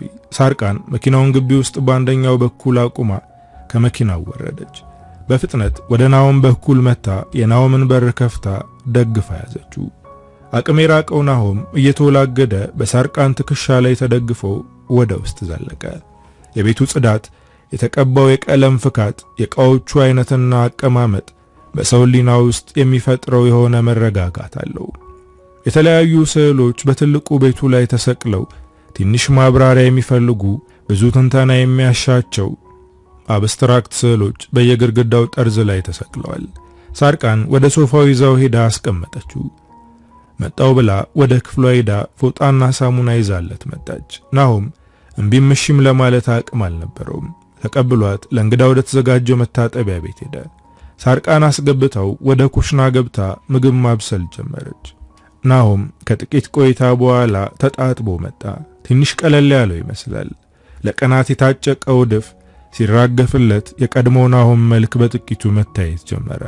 ጠረጴዛው ላይ ያስቀመጠችለትን ጁስ አንስቶ ተጎነጨ። ሳርቃን ሲጠጣ ስታየው ደስ አላት። ናሆም የቀረበለትን ጁስ ግማሽ ከጠጣ በኋላ አንገቱን ሶፋው ላይ ጋደም አድርጎ ውልብታ እንቅልፍ መሃል ከነፈ። ሳርቃን ምግቧን አብስላ ስትጨርስ አቀራርባ ቀሰቀሰችው። ናሆም ትንሽ ቀለል ብሎታል። የፊቱን ጭጋግ ትንሽ ወጋገን ይታይበታል። ተስፋ የቆረጠ ልቡ ዳግም ለመቆም ጥቂት የሻተ ይመስላል። ሕይወት የዘጋችበትን በቅጽበት ያሾለከችበትን ህልሙን ኑሮውን ለመቀጠል ጥቂት ፈገግታ፣ ጥቂት ቀና ማለት፣ ጥቂት የመኖር ሙከራ የጀመረ መሰለ። ሳርቃን ያቀረበችውን ምግብ ጠቅለል አድርጋ ወደ ናሆም እጇን ዘረጋች። ናሆም ለደቂቃ ዝም ብሎ አይቷት እጁን ወደ ምግቡ ሰደድ አድርጎ ራሴ በላለሁ አላት። ሳርቃን አልከፋትም። ለራሷ ጎረሰችው። ትንሽ ትንሽ እያነሳ በላ። ቀና ብሎ አይቷት ማነሽ አላት። እኔ አለች ሳርቃን በአፏ የያዘችውን ምግብ እያላመጠች። ሳርቃን እባላለሁ አለችው። የት ነው የምታውቂኝ? ለምን እንዲህ ታደርጊልኛለሽ? አለ ትከሻውን እየሰበቀ። እማቀ ድሮ ነው ይህንን የማደርገው ደግሞ ስላሳዘንከኝ ነው አለችው። ለምን አሳዘንኩሽ? አለ ናሆም ቆጣ ብሎ። ያው ብቸኝነት፣ ጉዳት እና ደግሞ ማክቤልን ማጣት። ናሆም ንግግሯን ሳትጨርስ ማጣት አትበይኝ፣ ማክቤልን አላጣዋትም፣ ማክቤል ትመጣለች። አትዘኝልኝ፣ አልፈልግም፣ እሷን ማጣት ግን አትበይኝ እባክሽ። ናሆም በእጁ የያዘውን ምግብ ቁጭ አድርጎ በንዴት ደም ስሮቹ ተገታተሩ። አይኖቹ እንባን አቀረሩ። ሳርቃን ምነው ምላሴን በቆረጠው እስክትል ባደረገችው ነገር ተበሳጨች። እባክህ ተረጋጋሺ፣ ልክና አላጣሃትም፣ ትመጣለች። ይቅርታ አድርግልኝ እባክህ ተረጋጋ፣ እንደ ቅድሙ እንዳትሆንብኝ እባክህ አለች ሳርቃን ወደ ናሆም እየተጠጋች። ናሆም እንባውን እየጠረገ ከተቀመጠበት ተነስቶ ወደ በረንዳ ወጥቶ ቆመ። ሳርቃን በዝግታ ተከትለው ከኋላው መታ ቆመች። ናሆም ትንፋሹን ወደ ውስጥ እየሳበ ዙሪያውን ማጤን ጀመረ። የግቢው ጽዳትና ማማር የውስጡን ጩኸት ጸጥ አሰኛለት። በየግድግዳው ላይ የተሰቀሉ ስዕሎች የጭንቅላቱን በር ያንኳኩ በብዥታ አንዳች በፊት ያየውን ስዕል እስኪመስለው ውዝግብ ይፈጥርበታል። ጭንቅላቱን ያዝ አድርጎ ለማስታወስ ሞከረ። በጭንቀትና በህመም የተወጠረው ጭንቅላቱ ምንም ፍንጭ ሊሰጠው አልቻለም። ድንገት ዞር ብሎ የሚጠጣ ነገር አለሽ አላት። በአዎንታ ጭንቅላቷን ነቅንቃ ወደ ውስጥ ገባች። ናሆም ተከትሏት ገብቶ ሶፋው ላይ ቁጭ አለ። ሳርቃን ከሁለት ብርጭቆ ጋር ብላክ ሌብል ይዛ መጣች። ብርጭቆቹ ላይ ግማሽ ግማሽ አድርጋ ቀርታ አስቀመጠችው። ናሆም ብድግ አድርጎ በአንድ ትንፋሽ ጨለጠው። ሳርቃን ኧረ ቀስ በል እንዳያምህ አለች። ድጋሚ ወደ ብርጭቆው እየቀዳችለት። ናሆም ድጋሚ አንስቶ ጨለጠው። ሳርቃን ዞር አደረገችበት። ናሆም አፍጥጦ ስጪኝ ካልሆነ ሄዳለሁ ለመጠጣት አላት ቆጣ ብሎ። ሳርቃን ንግግሩ እውነት እንደሆነ ሲገባት ደስ ባይላትም ወደ ብርጭቆ አንቆረቆረችለት። ናሆም ቀስ እያለ እየጠጣ ነገር ዓለሙን ረሳው። ነገ ሲነጋ በሚጠላው ስሜት፣ አሁን ግን ለቅጽበት በመጠጥ ስሜት ተሸሸገ። አንዳንድ ስሜቶችን ከመሸሽ ይልቅ መጋፈጥ መፍትሄ ያመጣል።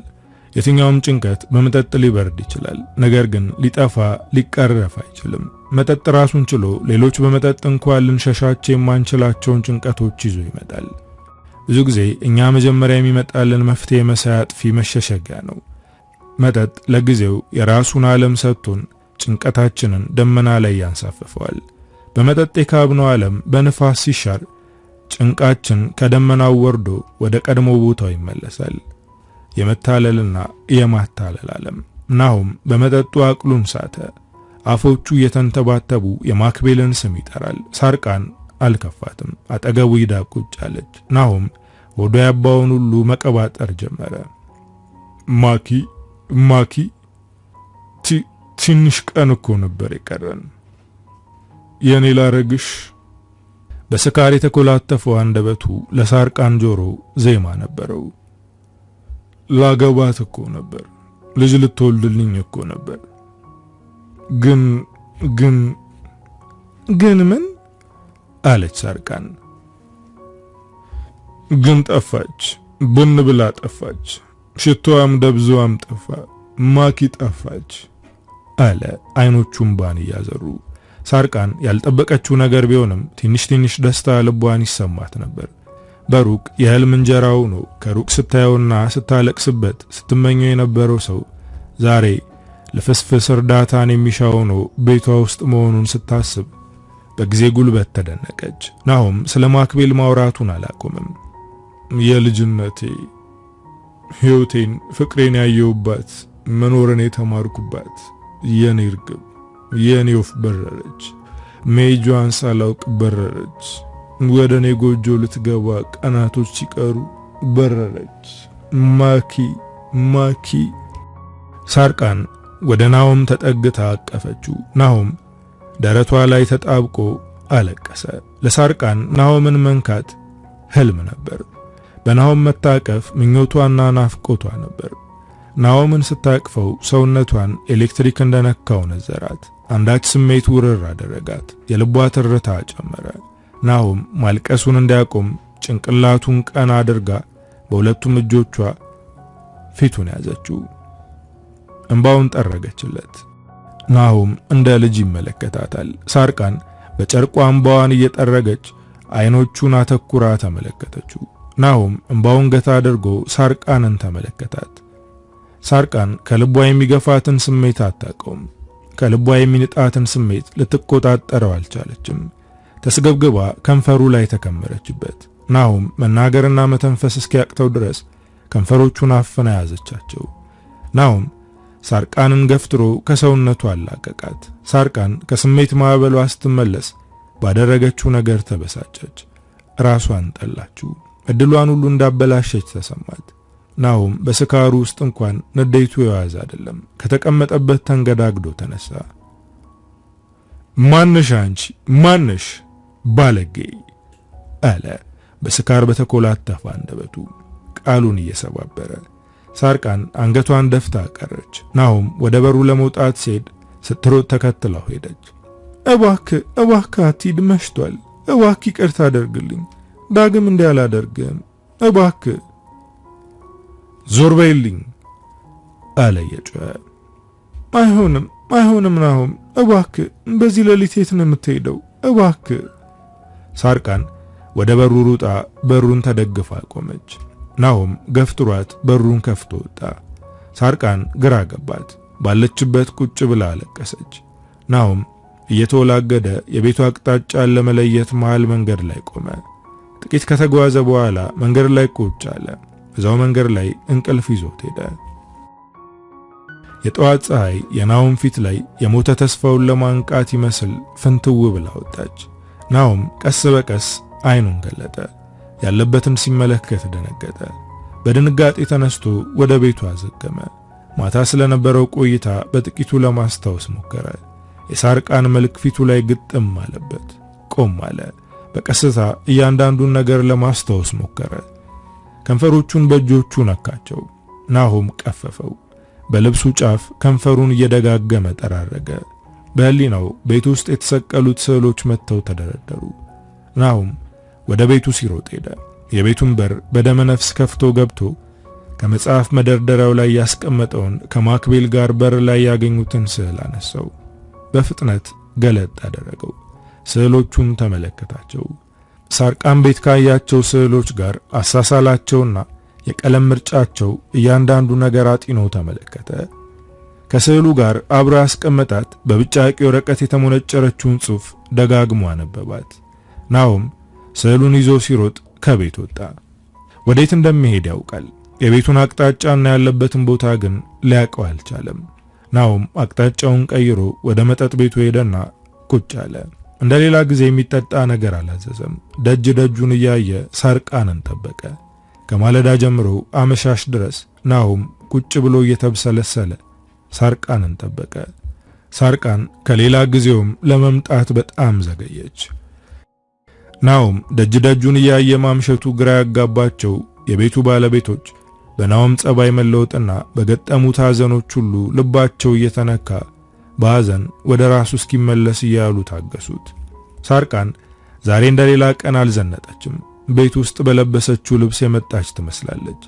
ከፊቷ ላይ ምንም አይነት ሜካፕ አይታይም። ጠይም ፊቷ የተወለወለ የቅቤ ዕቃ ይመስላል።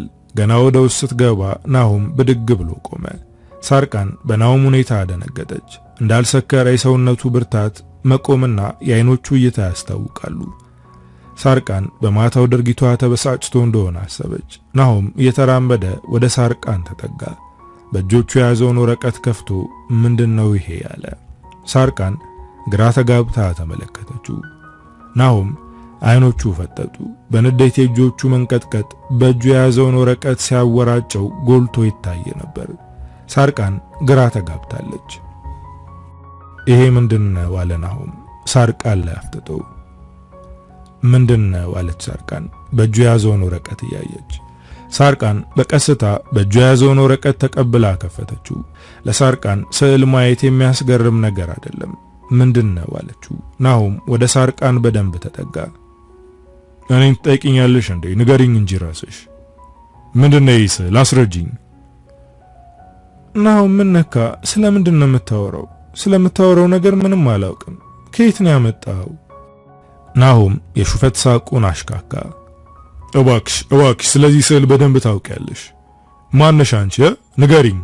ለምን ይሄንን ስዕል ደጄ ላይ ጣልሽው? የማኪ መጥፋት ላይ ያለሽበት አይደል? ምንድነው የምታወራው አንተ ሰው? እኔ ምንም ማቀው ነገር የለም። አትዋሺ። ናሆም የለበሰችውን ሸሚዝ አንቆ ወደሱ አስጠጋት። አትዋሽኝ እባክሽ፣ አትዋሽኝ። ቤትሽ እጅግ ብዙ ይሄንን የመሰሉ አንድ አይነት አሳሳል ያላቸው ስዕሎችን አይቻለሁ። ልትዋሽኝ እንዳትሞክሪ። ፍጹም ልራራልሽ አልችልም። ሲጣ አድርጌ እንዳልገልሽ። በባሩ ውስጥ ያሉ አንዳንድ ሰዎች መጥተው ናሆምን ለመገላገል ሞከሩ። ናሆም ግን ሊለቃት አልቻለም። ሳርቃን እንባዋ ከፊቷ ላይ ኩልል እያለ እየወረደ ፊቷን ያጥባል። እባክህ ናሆም ተረጋጋ። እኔ ስለምትለው ነገር ምንም አላውቅም። ስለዚህ ስዕልም ቢሆን ምንም አላውቅም። ተረጋጋ። ቤትሽ ያሉ ስዕሎች ምንድናቸው? እንዴ ቤት ያሉ ስዕሎች የኔ አይደሉም። አንድ ኤግዚቢሽን ላይ ነው የገዛኋቸው እና በጣም ቆይቷል። የስዕል አድናቂ እንጂ ስዕል የምስል ባለተሰጡ አይደለም። ሳርቃን እንባ እየተናነቃት ቁና እየተነፈሰች ለናሆም ታስረዳዋለች። ናሆም ፍጹም ሊያምናት አልፈለገም። ለቀቃትና ወደ ኋላ ዞር አለ። ሳርቃን ከፊቱ ዞር አለች። ከናሆም ፈንጠር ብላ ቆመች። ናሆም ተመልሶ ወደ ሳርቃን እየተጠጋ እሺ ማን ነው? ማን ሊሆን ይችላል? ናሆም እባክህ ስለምታወራው ነገር ምንም አላውቅም። እኔ ለዓመታት መልኬን፣ ስሜን፣ ስሜቴን የማያውቅ ሰው አፍቅሬ ማንነቴን ያጣው ተራ ሴት ነኝ። ቢገባ እኔ ህይወቴን ባንተ አጥቻለሁ። እኔ ባንተ ማንነቴን እድሜን ተበልቻለሁ። ሆኖም ግን ላንተም ሆነ ለማክቤል ክፉን ተመኝቼ አላውቅም። አንተን ሳላይም ሆነ የተገኘበት ሳልገኝ ቀኔ እንድታልፍ አልፈልግም። ፍጹም ግን ህይወትህን ልረብሽና ፍቅርህን ላሳጣ ተመኝቼ አላውቅም። አዎ አፈቅርሃለሁ። አዎ እጅግ በጣም እመኝሃለሁ። እመቤት ሳሎን ባሪያ ገረድህ እንኳን ብሆን በፍቅሬ ግድ አይሰጠኝም። ግን እሱም ቢሆን እንደማይሆንልኝ አውቃለሁ። ፍቅር ጊዜ አሳጥቶኛል። ለየትኛውም ክፋት ጊዜ ሰጥቼ ለማሰብ እንኳን ታስሬያለሁ። እባክህ ህመሜ ላይ ህመም አትጨምርብኝ እባክህ። ናሆም እየሰማ ባለው ነገር ግራ ተጋብቶ ይመለከታታል። የምን ፍቅር ነው የምታወሪው? የት ነው የምታውቂኝ? እሱ ምንም አይጠቅምህም። ጊዜን ወደ ኋላ መመለስ አይቻልም። ነገር ግን ከምታወራው ነገር ጋር አታገናኘኝ እባክህ። እኔ ተራ ሴት ነኝ እባክህ። እሱን ታዩ። በጠፋ ፍንጭ መሃል ስለ ማክቤል መጥፋት ትንሽ የታየኝ ጭላንጭል ይስል ነው። እንደዛ አይነት አሳሳለ ያየሁት አንቺ ቤት ብቻ ነው። እንደነገርሽኝ ከሆነ ደግሞ በመሄድበትና በመውልበት ነበርሽ። ስለዚህ ከዚህ በላይ መጠበቀው ነገር የለም። ፍቅር ምናምን ብለሽ የምትደሰኩሪውን ወሬ እውነቱን ምን እንደሆነ ወደፊት እናውቀዋለን። ናሆም ወደ ኋላ ሳይመለከት ከሳርቃን እጅ ላይ ስዕሉን ነጥቆ ከነበረበት ቤት ወጥቶ ሄደ። አካሄዱን የተመለከቱ ምን ሊያደርግ እንደሆነ የገባው ሰው አልነበረም። ናሆም ያለበት ሁኔታ ብዙዎችን አስግቷል። እየለየለት ነው ብሎ የሚያስብ ሰው ብዛት ዕለት ዕለት በሚያሳየው አመል ምክንያት እየተተነበየ ነው። ናሆም በጨለማ የሄደበት ቦታ ፖሊስ ጣቢያ ነበር። ናሆም እዛ እንደደረሰ የማክቤል ጉዳይ የያዘው መርማሪ ፖሊስ ማግኘት አልቻለም። ናሆም በብስጭት ወደ ቤቱ ሄደ። ናሆም ከብዙ ቀናቶች በኋላ ከህሊናው ጋር ተገናኘ። በመጠጥ ውስጥ ሲደብቀው የነበረው ህመምም ሆነ ጭንቀት ከተደበቀበት ወጣ። በቤቱ ውስጥ የማክቤል ጠረን ገነነ። ሳቋ በግድግዳው ላይ ሁሉ ተሳለ። ጋዜጦቹ ሁሉ ማክቤል ማክቤል የሚሉ መሰለው። ናሆም የተለየ ዓለም ውስጥ ተደብቆበት ያሳለፈው ጊዜ እንደ አዲስ መታመም ጀመረ። በለቅሶና በጭንቅ ታጅቦ ጠረጴዛው ላይ ቁጭ አለ። ስዕሉንና በብጫቂ ወረቀት ያለችውን ጽሑፍ ፊት ለፊቱ አስቀመጠ። ለቀናት የጣለውን ስልክ ከወደቀበት አንስቶ ከፈተው። ፊት ለፊቱ ላይ የማክቤል ፎቶ አለ። ስልኩ እንደተከፈተ ብዙ ያሳውቀኝ መልእክቶችን አገኘ። አብዛኛው ከቤተሰቡ የተሞከሩ ነበሩ፣ የተወሰኑት ደግሞ ከባሮክ። ናሆም ስልኩን የከፈተው ባሮክን ፈልጎ ነበር። ወዲያውኑ ተጭኖ የባሮክን ቁጥር ጻፈ። የባሮክ ስልክ ለመጥራት ጊዜ አልፈጀበትም ነበር። ባሮክ እስኪጠራ አልጠበቀውም። አየር ላይ መለሰለት። አንተ ልጅ ግን በቃ ሰው ይጨነቃል አትልም አይደል? ሰው ያስባል አትልም አይደል? ይሄን ሁሉ ጊዜ ባሮክ ነበር። ናሆም ዝም ብሎ ሰምቶት ቆይቶ የት ነህ አለው። ባሮክም ከፊልድ እየተመለስኩ ነው፣ ይቅርታ አድርግልኝ ይሄን ሁሉ ጊዜ በመጥፋቴ፣ ነገር ግን ከአቅሜ በላይ ሆኖብኝ ነው አለው። እሺ በዚሁና ቤት። ናሆም ስላለፈው ጊዜ ሰውን ለመውቀስ አቅም የለውም። አንድና አንድ የሚፈልገው ነገር ማክቤልን የሚያገኝበት መንገድ ማግኘት ብቻ ነው። ሳት እንደነካው አቁማዳ በጭንቀት የተሸበሸበ ሰውነቱን እየፎከተ ባሮክን ጠበቀው። ባሮክ ከጥቂት ደቂቃዎች በኋላ ቤት ደረሰ። ናሆም እጅግ ተጎሳቁሏል። ሰውነቱ ከመቆሸሹና በቂ ምግብ ካለማግኘቱ ምክንያት አመዳም ቀለም ይዟል። ባሮክ ምንም አላለውም። አቅፎ ሰላም ብሎት ቁጭ አለ። ናሆም እሱ ከተቀመጠበት ትይዩ ቁጭ ብሎ ጠፍተሃል አለው። ባሮክ ወንበሩ ላይ እየተመቻቸ ይቅርታ አስቸኳይ ጉዳይ ገጥሞ የነበር የሄድኩት፣ ጉዳዩ ደግሞ ተጓተተና ብዙ ጊዜ ፈጀ፣ ስልክ አይሰራም፣ ያንተም ምን አዲስ ነገር አለ ናሆሜ አለው። ምንም የለም አለ። ናሆም ከተቀመጠበት ተነስቶ ያንን ስዕል ይዞት መጣ። ግን ስለዚህ ስዕል የተወሰነ ፍንጭ አግኝቻለሁ አለው። ባሮክ በድንጋጤ ከተቀመጠበት ተነሳ። አፎቹ ተንተባተቡ። ምን አገኘህ አለው ባሮክ አንደበቱ እየተንተባተበ። እንደዚህ አይነት ስዕሎች ብዙ ቤቷ ላይ የተሰቀሉ ሴት ተዋወቁ። ባሮክ ድንጋጤውን ለማጥፋት በተወሰነ ናሆም ላይ ለማሾፍ ሞከረ። ሴት አንተ ተዋወቅ አለ፣ አይኖቹ በሽፈት እየተመለከቱት። ናሆም ለባሮክ ጥያቄ መልስ አልሰጠውም። ሴቲቱ አፈቅራለሁ ቅብርጥ ሴት ትላለች። አንድ ቀን ሰክሬ ቤት ይዛ ይመታ ነበር። ቤቴን እንዴት እንዳወቀችው አላውቅም። አንድ ቀን ደግሞ ወደሷ ቤት ይዛኝ ሄዳ ነበር። በዚህ አጋጣሚ ነው ከዚህ ስዕል አሳሳል ጋር ተመሳሳይ የሆኑ ስዕሎቹን ያየሁት። እና አግኝታ አልጠየካትም? ባሮክ አይኖቹ ፈተዋል። ዘለላ ጸጉር የማይታይበት አናቱ ላብ ችፍ ብሎበታል። ናሆም ስዕሉን ይዞ ቁጭ አለ። ጠይቄያታለሁ፣ ግን ሰዓሊው ማን እንደሆነ እንደማታውቅ ነገረችኝ። ባሮክ ወደ ናሆም እየተጠጋ እና ምን አሰብክ አለው። አንተ እንድታግዘኝና ሰዓሊው እንድናፈላልግ ከዛ ባለፈ ደግሞ ለፖሊሶች አሳውቅና የተሻለ ምርመራ ለማድረግ የሚረዳቸው ፍንጭ ይሆንላቸዋል። ባሮክ በድንጋጤ ብርክ ሲል ያስታውቅ ነበር። ወደ ናሆም ራሱን እያረጋጋ ጠጋ ለማለት ሞከረ። ናሆሜ ይህንን ነገር ለፖሊሶች ባትነግራቸውስ? ለምን አለ ናሆም አይኖቹን አፍጥጦ። ባሮክ ራሱን ለማረጋጋት እየሞከረ ከአንደበቱ ለሚወጡ ቃላት አሳማኝነትና እውነተኛነት እየተጠነቀቀ ንግግሩን ቀጠለ። ታውቃለህ፣ እኛ ሀገር ስለ ፍትህ ግድ ሰጥቶት ለሰው ሐቅም ሆነ ለሰው ደም እውነት የሚቆም ብዙም ታማኝ አካል የለም። አብዛኛው በሙስናና በክፋት የተጨማለቀ ነው። የሰው ሕግ ቀርቶ የፈጣሪ ቃል እንኳን ግድ የማይሰጠው ነው የተሰበሰበው። ስለዚህ እኛ ያገኘነውን አንድ ወሳኝ መረጃ አሳልፈን ሰጥተን አስበው፣ ምናልባት የነሱ እጅ ቢኖርበት ያለምንም ተስፋ ነው የምንቀረው። ናሆም በዝምታ ባሮክን ቢያዳምጠውም በሐሳቡ ግን አልተስማማም ነበር። ናሆም የሳሎን በር ሲንኳኳ ብድግ ብሎ ተነሳ።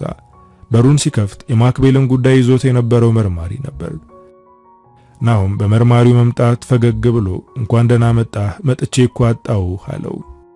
አዎ አቶ ናሆም እንደነገሩኝ ነው የመጣሁት። መቼም ለጥብቅ ጉዳይ ባትፈልገኝ በማታ አትመጣም ብዬ ነው የመጣሁት። እኔ ደግሞ ሌላ ጉዳይ ገጥሞኝ እዛ ሄጄ ነበር።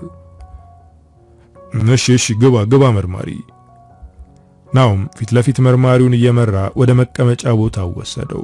ባሮክ ከሩቅ መርማሪውን ሳይ ከቀደሙ በበለጠ ደነገጠ። መርማሪው በባሮክ ድንጋጤ ትንሽ ግራ ቢጋባም አጽንኦት ግን አልሰጠውም። ወንበሩ ላይ ቁጭ አለ። እሺ ምን አዲስ ነገር አለ ወደ ናሆም እየተመለከተ። ናሆም ቀና ብሎ ባሮክን ተመለከተው። ልሰጠው ነው በሚል አተያይ። ባሮክ አይሆንም አለ በምልክት። ናሆም ላይ አፍጥጠው። ናሆም የባሮክን ሐሳብ እንዳይቀበል ልቡ ውስጥ ስጠው የሚል ድምጽ ሲበልጥበት ከወራት በፊት እኔና ማኪ ከውጭ ስንገባ በራችን ላይ በብጫቂ ወረቀት ከተጻፈች ወረቀት አንዲት መልእክት ጋር ነበር ያገኘነው። በሰዓቱ ሰላማችንን ነስቶን ነበር።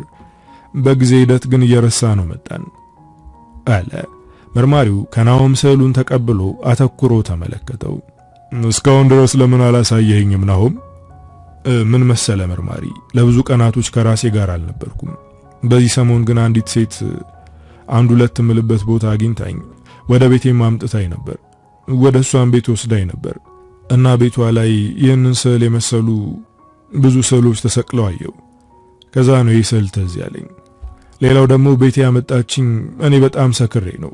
ቤቴንም አስቀድማ ታውቀው ነበር። እነዚህ ነገሮች ጭንቅላቴ ላይ ሲገጣጠሙ የሆነች ፍንጭ ይኖራል ብዬ ነው አንተን ለማግኘት የመጣሁት። መርማሪው የናሆም ንግግርና ስዕሉን በተመስጦ እየቃኘ ጥሩ ፍንጭ ነው ናሆም። ቀደም ብሎ ይህንን መረጃ ብናገኝ ምናልባት ማክቤልን ለማግኘት ሊያግዘን ይችል ነበር። አሁንም ግን አልረፈደም። ነገ በጠዋት ፖሊስ ጣቢያ መጥተህ ይህንን ቃልን ትሰጠናለህ። እሷ ብዙ ጊዜ የምትገኝበት ቦታ የት ነው አለ። አንዲት መዝናኛ ቤት አለች፣ እዛ አጠፋም። ጥሩ። ስለዚህ ዛይደን እሷን ወደ ጣቢያ አምጥተን አስፈላጊውን ምርመራ ሁሉ እናደርግላታለን። አቶ ናሆም ይህንን ያደረጉት ትንሽ ስለተረጋጉ ከህሊናዎት ጋር ስለሆኑ ነው። በደንብ ቢረጋጉና ቢያግዙን ደግሞ ብዙ የተሻለ ማክቤልን ማግኛ ፍንጮች ትሰጠን ይሆናል ብሎ ከተቀመጠበት ስዕሉን እንደያዘ ተነሳ። ናሆምም ከተቀመጠበት ተነስቶ ከዚህ በኋላ አብሬያችሁ ነኝ። አደራ መርማሪ፣ ፍቅሬን ለማግኘት አግዘኝ እባክህ። ዳግም ተስፋዬ ከጨለመ በህይወት ለመሰንበት አንዳች ምክንያት የሌለኝ ሰው ነኝ እባክህ። መርማሪው የናሆምን እጅ ጨበጥ አድርጎ ይዞ አይዞ፣ ይሄ ኃላፊነቴ ነው፣ አትጨነቅ፣ ማክቤል እናገኛታለን አለው። በናሆም ልብ ውስጥ አሁንም የተስፋ ጭላንጭል አደረ። ባሮክ ፈዞ ከቆመበት ሳይንቀሳቀስ መርማሪው ከናሆም ጋር ጨርሶ ወጣ። ናሆም መርማሪውን ሸኝቶ ሲመለስ ባሮክ እዛው ቦታ እንደቆመ ነበር። ናሆም በባሮክ ፍራቻ ግራ ተጋብቶ ባሮክ አትፍራ፣ እኔ ልቤን አምነዋለሁ። መርማሪው ደግሞ በሐቀኝነቱ የታወቀ ነው። ስለዚህ አትፍራ። አዎ ይሄ መርማሪ ምን ያህል ስለ ስራው ታማኝና የተፈራ የተከበረ መሆኑን ብዙ ቦታ ሰምቻለሁ አለ አንገቱን ሰበር አድርጎ። ቃሎቹ ግን የጠሩ አልነበሩም። ባሮክ የሌለበት መኮላተፍ አንደበቱ ላይ ቆሞ ቃላቶቹን ሲያብካካቸው ያስታውቅበታል። መቀመጥም መቆምም አልፈለገም። ሰውነቱ ቀለብለብ ሲልበት ይታወቀዋል። በቃ መጨረስ ያለብኝ ጉዳይ አለ፣ ልሂድ አለ ባሮክ። ናሆም የባሮክ ሁኔታ ግራ ቢያጋባውም ካለበት ጭንቀት አልበለጠበትም። በዚህ ሰዓት የምን ጉዳይ ነው የምታስጨርሰው ደግሞ? ከማኪ የሚበልጥ ጉዳይ አለው። ባሮክ የራስ ቅሉን እየዳበሰ ይቅርታ ናሆሜ፣ አሁን እዚህ ብቆይም ምንም አላደርግልህም፣ ልሂድ ብሎ በሩን ከፍቶ ወጣ። ባሮክ እንደወጣ ስልኩን ከኪሱ አውጥቶ በፍጥነት የስልክ ቁጥር መመዝገቢያው ላይ ስም አውጥቶ ደወለ። ስልኩ ብዙም ሳይቆይ ተነሳ። አንድ ድምፁ ጎርነን ያለ ሰው ከስልኩ ባሻገር ድምፁ አስተጋባ። አቤት ባሮክ። ባሮክ ቃላቶቹ ተገፋፍተው ካንደበቱ ወጡ። ስማ፣ አካባቢ መቀየር አለብን። የማክቤል ኬዝ የያዘው አሞራው ነው። ከሱ የሚያመልጥ ምንም ነገር እንደሌለ ታውቃለህ። ስለዚህ አካባቢ እንቀይር እና ያንን ስዕል የሳለልን ሰው ጋር በፍጥነት ደውለ ከዚህ እንዲጠፋ ንገረው። የሚያስፈልገው ገንዘብ ምናምን ይሰጠዋል። እባክህ እሱ ተገኘ ማለት አንድ ላይ ነው ገደል ይዞ ነው የሚገባው። ከስልኩ ባሻገር ያለው ሰው ለባሮክ መልስ እሽታን እየለገሰ ንግግራቸው ተቋጨ። ባሮክ የገባበትን ጉድጓድ ለመድፈን ተጣደፈ። ይሸሸጋል ያለው እውነት ሽታው ዓለምናኝቶ ሳያዋረደው ደብዛውን ለማጥፋት ተጣደፈ። ማክቤልን የሱ ብቻ ለማድረግ ከሚያፈቅራት ከሚሳሳላት ሰው ለሰርጉ ቀናቶች ሲቀሩ ነጠቀው። ለዛውም ከልጅነት ከልብ ወዳጁ። ባሮክ ማክቤልን ሲያፈቅራት ሲመኛት እንደከረመ ሊጠረጥር የሚችል ማንም አልነበረም። የማክቤልና የናሆም ፍቅር አድማቂ፣ በፍቅራቸው ደግሞ በደስታ የሚሰክር ንጹህ ወዳጃቸው እንደሆነ የሚያስቡት ወዳጃቸው የሰርጋቸውን ቀን አድብቶ ወደ ሐዘን ቀየረው። ከልጅነት እስከ ዕውቀት የገነቡት ነጋቸው ላይ ያደፈ ሳቢውን ቸለሰበት። በደስታ የሰከሩ ቤተሰቦችን ደስታ መሪር ለቅሶ አስታቀፈው። ባሮክ የበቀል ነውጥ ህሊናውን ንዶ በወዳጅ በወንድሙ ላይ ለክፋት አጽንቶ አቆመው። ቀን ከሌት ለክፋት ወገቡን አስሮ ክንዱን ጠፍሮ ህሊናውን ቀይሮ ታተረ። ባሮክ በወዳጁና በናሆም ጨክኖ ለወራት ማክቤልን ሸሽጎ ለምን እንዳላፈቀረችው እየወቀሰ በመከራ አሰነበታት። ናሆም ባሮክ ከወጣ በኋላ አካሄዱና ደና ለመሆኑ ግራ ቢያጋባውም ምንም አላለውም። በጭንቅላቱ በማክቤል መጥፋት ሳርቃን እንዳለችበት ደጋግሞ እያሰበ ጃኬቱን ደርቦ ከቤት ወጣ። ሁሌም እሱም ሆነ ሳርቃን የሚያዘወትሩበት ጃልቫን ባርና ሬስቶራንት ሄደ። እንደተለመደው ቤቱ በሙዚቃ ታምቡር እስኪኮሰኩስ ደርቷል። በእያንዳንዱ ባለጌ ወንበር ላይ አንዳንድ ሴት አጥማጆች በአይናቸው እየሻፈዱ የወንዱን ቀልብ ለመግዛት በግማሽ የተራቆተ ገላቸውን እየዳሰሱ መጠጣቸውን ይጎነጫሉ። ፍቅረኞች ያወጋሉ፣ ይደንሳሉ፣ ይጠጣሉ። ወዳጆች ይተራረባሉ፣ ይጨዋወታሉ። ሽማግሌዎች ደግሞ ከካቲካላቸው እየተጎነጩ በትዝታና በናፍቆት ወደ ኋላ ይነጉዳሉ። ሳርቃን እንደተለመደው የምትቀመጥበት ጠረጴዛዋ ላይ ተቀምጣ ሲጋራዋን እያቦነነች ከተቀዳላት መጠጥ ትጎነጫለች። እዛ ያለው ሰው ማንም በሷ ልብ ውስጥ ቦታ የለውም። ከናሆም ውጪ የሚታያት ወንድ የለም። ብቸኛ እሱን የምታይበት ቤት በመሆኑ ተለክፋ ቀርታለች። ዛሬ ናሆም መቀመጫ ጋር እሷ ሄዳ አልተቀመጠችም። ናሆም ወደ እሷ መጥቶ ተቀመጠ። ሳርቃን ናሆም ፊቷ ሲቀመጥ ትንሽ ብትደነግጥም እንዳያውቅባት እንዴት መጣህ ለምን መጣህ አለችው። ምን ነው አላት። ናሆም ተስተካክሎ እየተቀመጠ ምንም መቼም ዛሬም ያንን ስዕል ይዘህ ልትገለይ ልትሞክር አይደለም አይደል የመጣው? ናሆም እሷ እየጠጣች ከነበረው መጠጥ ወስዶ ተጎንጭቶ ለምን እውነቱን አትነግሪኝም?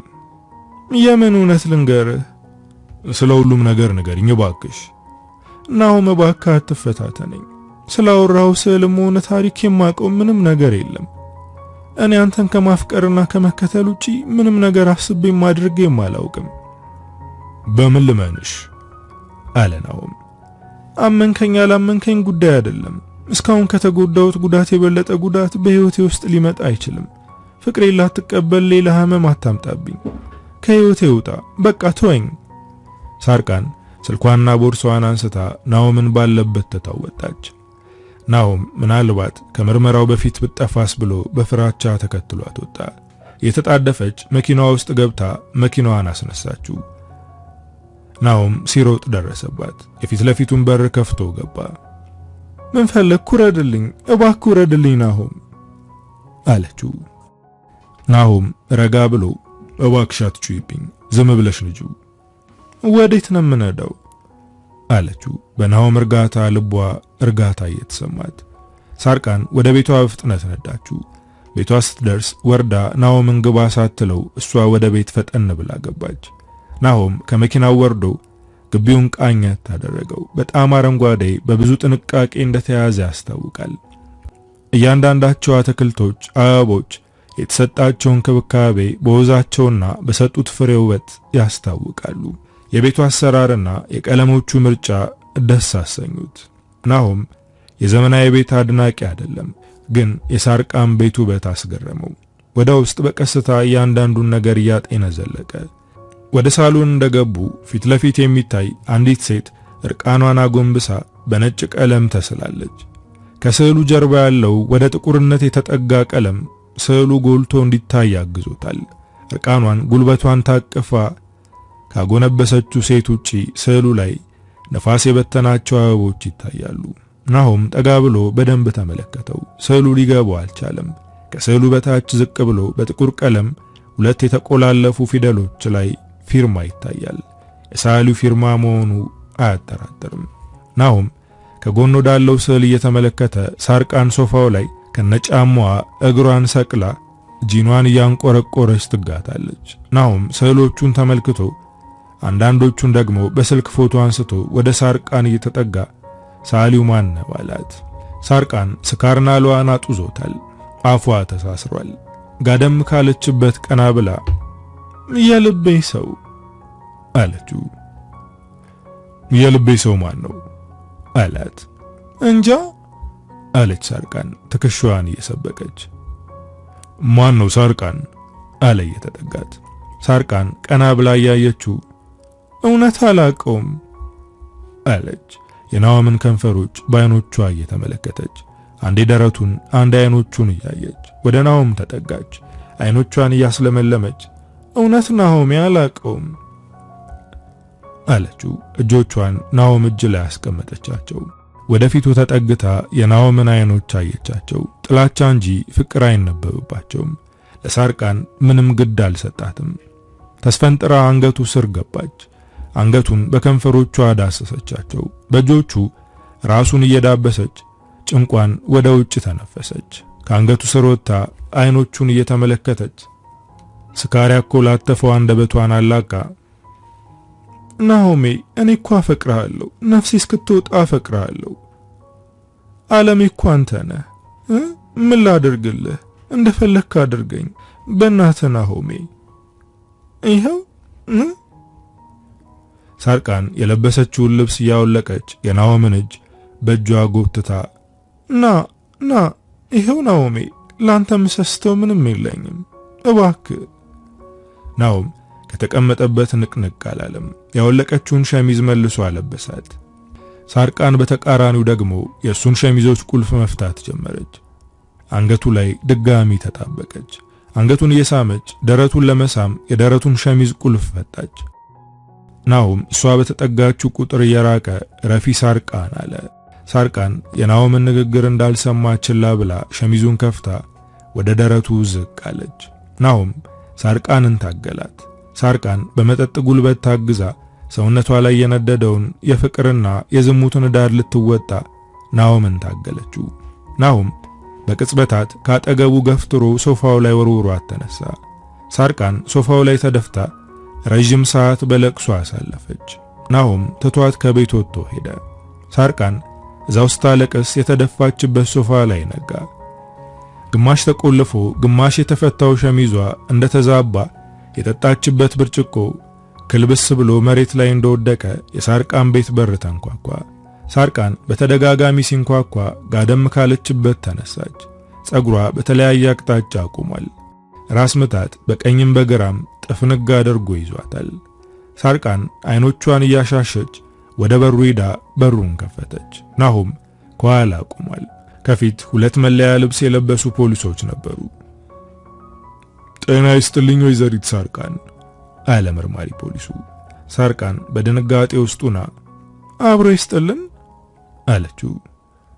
እሺ ይሄ መጥሪያ ነው። ለአንዳንድ ምርመራዎች ስለምንፈልግሽ አብረሽ ልትሄጂ ትችያለሽ አላት በእጁ የያዘውን ወረቀት እየሰጣት። ሳርቃን መልስ አልሰጠቻቸውም። ከኋላ ያለውና ናሆምን እየተመለከተች በሽታ ጭንቅላቷን ነቀነቀች። ወደ ውስጥ ገብታ ጃኬት ደርባ ወጣች። ሳርቃንን ይዘዋት ሄዱ። ለጊዜው ማረሚያ ቤቱና ምርመራ እንደሚደረግባት ነገሯት። ሳርቃን ታሰረች። ናሆም ሳርቃን በመታሰሩ ያገኘው አንድ ፍንጭ የሰዓሊው ስምና አድራሻ ሊያውቅ የሚችል ስዕሉን የገዛችበት ቦታ ነበር። በወቅቱ የስዕል አውደ ርዕዩን ያዘጋጁትን ሰዎች ሊሆኑ እንደሚችሉ ነገረቻቸው። አዘጋጆቹም በወቅቱ የሚያውቁትን መረጃ ነገሯቸው። ሰዓሊው አለ የተባለበት ቦታ ፖሊሶች ሲሄዱ በማታ ቤት እንደለቀቀ እንዲሁም አንዳንድ ስዕሎቹን ሁሉ ትቶ በጥድፊያ እንደሄደ ነገሯቸው። ፖሊሶቹ ይበልጥ ግራ ተጋቡ። ማክቤልን ፍለጋው ተጧጧፈ። ውስብስብ መሆኑ ይበልጥ ፖሊሶችን ግራ አጋባቸው። ምርመራውን ለቀናት ቀጠሉ። ከሳርቃን ላይ የተለየ መረጃ ማግኘት አልቻሉም ነበር። ናሆምም በራሱ መንገድ ምርመራውን ቀጠለ። እንደተለመደው ከሚያመሽበት ባርና ሬስቶራንት ወጥቶ ወደ ቤቱ ወክ እያደረገ አንድ ቀን ከማክቤል ጋር ወክ ሲያደርጉ ያገኟትን ሴተኛ ዳሪ ፊት ለፊቱ መታ ቆመች። ናሆም ትዝ አላለችውም። ግራ ተጋብቶ ተመለከታት። ልጅቷ እጆቿ እየተንቀጠቀጡ ወንድሜ ላታስታውሰኝ ትችላለህ፣ እኔ ግን አልረሳም። አንተንም አብረሃ የነበረችውንም ሴት አልረሳችሁም። ትዝ ካለ አንድ ቀን ከአንድ ወንበዴ አስጥለኸኝ ግማሽ መንገድ ሸኝታችሁኝ ብር ሰጣችሁኝ ነበር የተለያየ ነው አለችው። ናሆም ትንሽ ለማስታወስ ሞከረ። ነገር ግን ቀኑ ያንን ስዕል ደጃቸው ያገኙበት ቀን ስለነበር ሊረሳው አይችልም። አዎ አስታወስኩሽ፣ ደህና ነሽ አላት። አዎ ደህና ነኝ፣ አንድ ነገር ልነግርህ ነበር አለች በፍርሃት ግራና ቀኟን እየተመለከተች። ምንድነው አለ ናሆም በጉጉት። ለምንድነው የፈራሹ? ምንድነው አላት። ከዛ ቀን በኋላ ብዙ ቀን ከሚስት ጋር በዛ መንገድ ስታልፉ አያችሁ ነበር። አንድ ጓደኛም አለ፣ ከሱ ጋርም ስታልፍ አይቼ አውቃለሁ። እና ያ ጓደኛ ብላ ልጅቷ ዳግም አካባቢዋን ቃኘች። ጓደኛዬ ምን? ጓደኛህን ያኔ ካስጣልከኝ ወንበዴ ሰውዬ ጋር በተደጋጋሚ አያቸው ነበር እና እንዴት እንደዛ እንደሆነ ግራ ገብቶኝ እነሱን መከታተል ጀመርኩ። አንድ ቀን የምሰራበት መሽታ ቤት መጥቶ ያ ሰውዬ አንቺን ካልተኛው ሲለኝ ጠጥቶም ስለነበር አጋጣሚውን ተጠቀምኩበት። ከዛ ያንን ውርጋጥ ጎረምሳሽን ተበቀልኩት። በቀል በራሱ ጊዜ ደጄ ድረስ ፈልጋ የመጣች። ለካ ልጁ እኔም ብቻ አይደለም የበደለው የገዛ ወዳጁ እንዴት ጨከነበት፣ እንዴት ያለው ተዋን ቢሆን ነው በእናትሽ አለኝ። ናሆም ግራ ተጋብቶ አዳመጣት። ምን እያልሽ ነው? ምንድነው የምታወሪው? እማወራ ነገር ጓደኛህና ያክፉ ሰውዬ ናቸው ሚስትህን የወሰዷት። ያደረጉትን ነገር ሁሉ ነግሮኛል። ጓደኛ ሚስትህን ሲመኛት እንደኖረ አንተ እንደ ጠላቱ እንደሚቆጥርህ የመጨረሻ በቀሉ እንዳታገባት የሱ ባትሆን እንኳን ያንተ እንዳትሆን እንደሚያደርጉ ነግሮኛል። በቅርቡ ጠፍተው ነበር፣ ትላንት ግን ተመልሰው መጡ። ዛሬ ከኔ ጋር እንዳለ ደውሎለት ተጣድፎ ነው የወጣው። በጣም ደንግጦ ነበር አለችው። ናሆም ባለበት ድንጋጤ ሰውነቱን አደነዘዘው። የሰማውን ነገር ልቡ መቀበል ከብዶት የልጅቱን ንግግር ለመጠራጠር ቃጣው። እያንዳንዱን ነገር ለማገጣጠም ሞከረ። አንዳንድ ቀን ማክቤልን ሲያያት ይዞት አፍሮ አንገቱን የደፋባቸውን ቀናቶች አሰበ። ስዕሉ ለፖሊሶች እንዳይሰጥ ያነሳውን ሐሳብ አብሰለሰለ። ጠፍቶ መክረሙና የዛሬ ተጣድፎ መውጣቱ ለናሆም ልብ የመጨረሻ ማመኛ ማስረጃው ነበር። ናሆም ሸርተት ብሎ መሬቱ ላይ ቁጭ አለ። በመከዳት የተወጋው ልቡ ደማ፣ አይኖቹ እንባን አፈሰሱ። ናሆም ከመሬቱ ላይ አፈር በእጆቹ እየዛቀ እየበተነ ከእንባው ጋር እየለወሰ ለምን በሚል መሪር እንባ ከጠፋችበት ቀን በበለጠ ዛሬ የሐዘን ሽመል ልቡ ላይ የተሰበቀ አገነፈለው። ለናሆም ከሰማው ነገር ይልቅ ሞት ምርጫው ነው። አብሮ አደግ ወዳጁ በዚህ ልክ በሱ ላይ መክፋቱ ፍጹም የሚታመን አልነበረም። ናሆም ለደቂቃ ባሮክ እንዲያለ ሰው ይሆናል ብሎ ገምቶ አያውቅም። አሁን የሰማውን ነገር ለማመን ላለማመን በህልሙ እንዲሆን ተመኘ። አጠገቡ የቆመችው ሴት ስለሱ በጣም ተጨንቃለች። በሰዎች እይታ ውስጥ እንዳትገባም ስጋቷ ጠፍንጎ ይዟታል። ናሆም ወደ ተቀመጠበት መሬት ሸርተት ብላ ነገ በሌሊት እሷን ወደ አስቀመጡበት ቦታ ለመሄድ ተነጋግረዋል። አሁን ያረፉት እዚህ ነው። ያለን አማራጭ ነገ እነሱ የሚመጡበት ሰዓት በንቃት ጠብቆ መከተል ነው። ስለዚህ አሁን ከዚህ ተነስ። በአጋጣሚ እንኳን ካንተ ጋር ቢያዩኝ ስጋዬን ላሞራ ይገብሩታል። አንተም ደግሞ እሷን ማግኘት አትችልም። አሁን ብርትት በልና ተነስ። እጆቿን ለናሆም ሰጥታ ከተቀመጠበት አስነሳችው። ናሆም ልጅቷ ወደምትመራው ቦታ ተከትሎ ሄደ። ትዝ ሲለው ይሄንን ለመርማሪው ማሳወቅ አለበት። መርማሪው ጋር ደውሎ ያለበት ቦታ ድረስ መጣ። ልጅቷ ለናሆም የነገረችውን ለመርማሪው ደግማ ነገረችው። መርማሪው በፍጥነት ተመልሶ ከአባሎቻቸው ጋር በጥንቃቄ እንደሚከተሏቸው ተነጋግረው መርማሪው ወጥቶ ሄደ። ልጅቷና ናሆም ቅርብ ካለው ማረፊያ ቤት ሄደው የነባሮክን እንቅስቃሴ በንቃት ተከታተሉ። ናሆም ይበልጥ ስጋት ተሰማው። ልጅቱ ወደ ናሆም ጠጋ ብላ ልሂድ እንዴ አለችው። የት አለ ናሆም። እነሱ ጋር አንዳንድ ነገር የሚነግሩኝ ከሆነ ልሞክር አለችው። ናሆም ስለ ቅንነቷ አዘነላት፣ ግን ራሽን አደጋ ላይ እንዳትይ አላት። አታስብ፣ አሁን ጠጥቶ ሴት ፍለጋ የሚንደፋደፍበት ሰዓት ነው። እመጣለሁ ብላ ተታወጣች። ናሆም ከዓይኑ እስክትርቅ አተኩሮ ተመለከታት። ለሰዓታት እሷ እስክትመለስ ጠበቀ። ቶሎ ግን አልመጣችም ነበር። ከፊት ለፊቱ የሚታየው መሸታ ቤት ላይ አይኖቹ እንደፈጠጡ እኩለ ሌሊት አለፈ። በጨለማው መሃል እየተጣደፈች የምትመጣ ሴት ሲያይ እሷ ስለመሆኗ አልተጠራጠረም ነበር። ወጥቶ ተቀበላት። ስለ ብርታቷና ውለቷ እያሰበ ወደ እሷ ተጠጋ። ይዟት ገባ። ይህን ሁሉ ለምን ታረጊያለሽ አላት። አንድ ቀን ያደረክልኝ መልካም ነገር ለዘላለም ክብር እንዳለኝ እንዳውቅ አድርጎኛል። ስራዬ እንጂ እኔ የረከስኩ እንዳልሆንኩኝ በሰጠኝ ክብር መመልከት እችላለሁ። የዛን ቀን ባንተና በሚስት መሃል ያየሁትን ፍቅር ሁሉን የሚቀይር ሰላምና ረፍት ነበረው። ከዚህ ሰውዬ ዱላ ማዳነ ብቻ ሳይሆን እንደ ሰው ስለቆጠርከኝ ልቤ ውስጥ የሰውነት ስሜት ተቀመጠብኝ። አሁን የማደርገው ነገር ስለ ውለታ ሳይሆን ያን ቀን ስለሰጠኝ ከሰውነት ክብር የተቆረሰ ነው። ናሆም በዝምታ ሰምቷት ጸጥ አለ። ወደዛ ለመሄድ ብዙ አልቀራቸውም፣ እንዘጋጅ፣ ለመርማሪውም ንገረው ደውልና አለችው። ናሆም ስልኩን አውጥቶ ደወለ። መርማሪው ስልክ አይመልስም። ናሆም ደጋግሞ ደወለ፣ አላነሳም። አላነሳ ሲለው ተወውና ራሱ መዘገጃጀት ጀመረ። ከቆይታ በኋላ መርማሪው ደወለ። እንቅልፍ ሸለብ አድርጎት እንዳላነሳለት ነግሮት ወደ ጉዳዩ ገቡ። ሁሉም ዝግጁ እንደሆነ አሳውቆት ስልኩን ዘጉት። ከትንሽ ሰዓት በኋላ ሲቪል የለበሱ ፖሊሶች መኪና ይዘው በተጠንቀቅ የነባሮክን መውጫ ሰዓት መጠባበቅ ጀመሩ። ናሆምና ልጅቷም ከፖሊሶቹ አንድ መኪና ላይ ገብተው እነባሮክን እንደ ሰጎን አፍጥጠው እስኪወጡ ጠበቋቸው። ባሮክና ጎረምሳው በተባለው ሰዓት ካረፉበት ቦታ ተከናንበው ግራና ቀኝ እየተመለከቱ የባሮክ መኪና ውስጥ ገቡ። ባሮክ መኪናውን እያከነፈ ከከተማ ወጥቶ ሄዱ። በቅርብ ርቀት ፖሊሶች እያሽከረከሩ ተከተሏቸው። ባሮክ ማክቤልን ከግብረ አበሮቹ ጋር ወደ ሸሸገበት ቦታ መኪናውን አከነፈው። የፖሊሶችም ሆነ የናሆም እርምጃ ወደሱ የቀረባቸው መሆኑ ስለታወቀው ትልቅ ስጋት ፈጥሮበታል። ከወዳጁ ሰርቆ ለሱ ሊያደርጋት የሸሸጋትን ሴት ዳግም ላለማጣት የተሻሉ አማራጮችን ፍለጋ ልቡ በጭንቀት ተናጠች። ባሮክ ማክቤልን ወደ ደበቀበት ግቢ እየተጣደፈ ገባ። ፖሊሶቹ ራቅ ብለው መኪናቸውን አቁመው ባሮክ ወደ ገባበት ግቢ ተከትለው መጡ። ማክቤል አንዲት አመዳም ክፍል ውስጥ አፏ ታሽጎ ሶፋው ላይ ጋደም ብላለች። የጠበቋት ሁለት ጎረምሶች ግቢ ውስጥ ቁጭ ብለው ጫታቸውን ይቅማሉ። ባሮክ እየተጣደፈ ወደ ግቢው ሲገባ ከተቀመጡበት በድንጋጤ ተነስተው ቆሙ። ባሮክ ትኩረት አልሰጣቸውም። ትቷቸው ወደ ውስጥ ዘለቀ። አብሮት የመጣው ጎረምሳ እንዲጠብቁ በተቀመጡት ልጆች ላይ የጮኸ አስደነበራቸው። ማክቤል ተኝታለች። ወደ እሷ ሲጠጋ ጥድፊያው ሁሉ ጠፍቶ ተረጋግቶ ተመለከታት። ማክቤል ፊቷ ተቋቁሮ መልኳ የሌላ ሰው መልክ መስሏል። ሰውነቷ ቀንሶ ልትሰበር የምትወዛወዛ ገዳ ትመስላለች። ከተሰራ የከረመው ጸጉሯ ተንጨብርሮ ፊቷን ሸፍኖታል።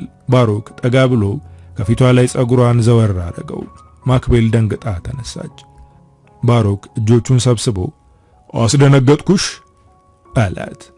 እባክህ ይብቃ ባሮክ፣ ምንድነው ከኔ የምትፈልገው? ምንድነው የምትፈልገው? እባክህ ይብቃ አለች። እንባዋን አዝርተው በጨረሱ በደረቁ አይኖቿ እየተማጸነችው። ባሮክ ፍጹም ርህራሄ እሱ ጋር አልነበረም። ለዓመታት የቀበረው ፍቅር ህሊናውን አዙሮት በሚያደርገው ነገር ጸጸትም ሆነ ሐዘኔታ አልነበረውም።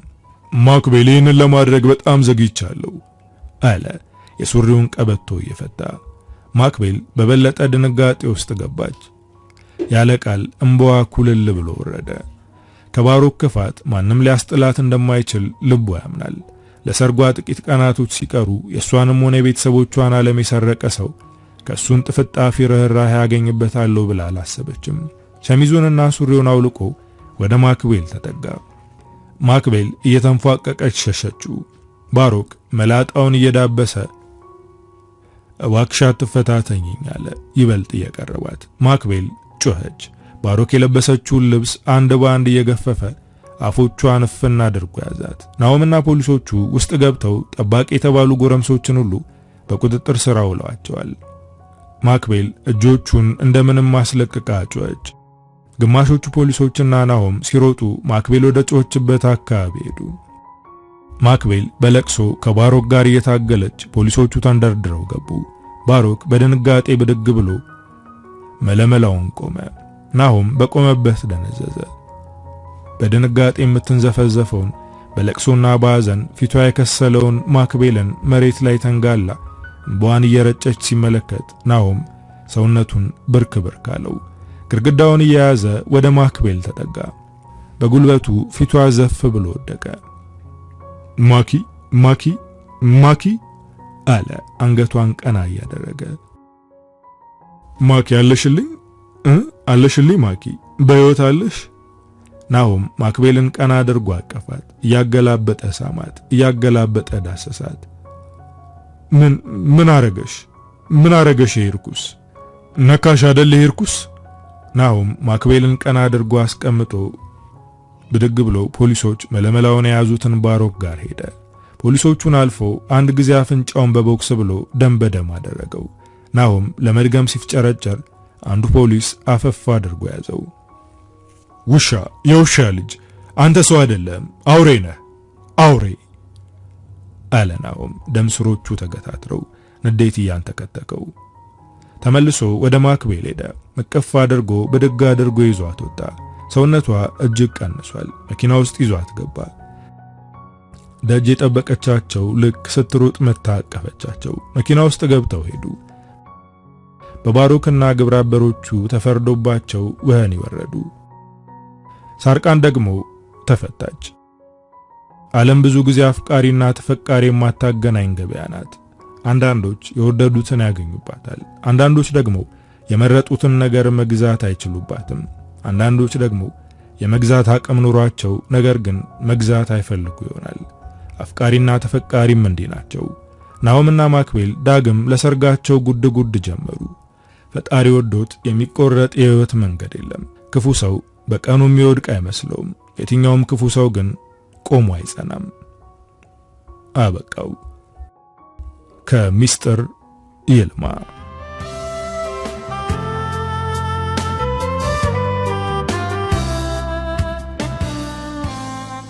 እንግዲህ ወዶቼ ለዛሬ ይዤላችሁ የመጣሁት ታሪክ የሰማችሁትን ይመስላል። ታሪኩን እንደወደዳችሁትና በርካታ ቁም ነገሮችን እንዳገኛችሁበት እምነቴ ነው። ቻናሉን ሰብስክራይብ፣ ቪዲዮ ላይክ ማድረግ እንዳትረሱ። በቀጣይ በሌላ ስራ እስክንገናኝ ሀገራችንን ሰላም ያደርግልን። ቻው።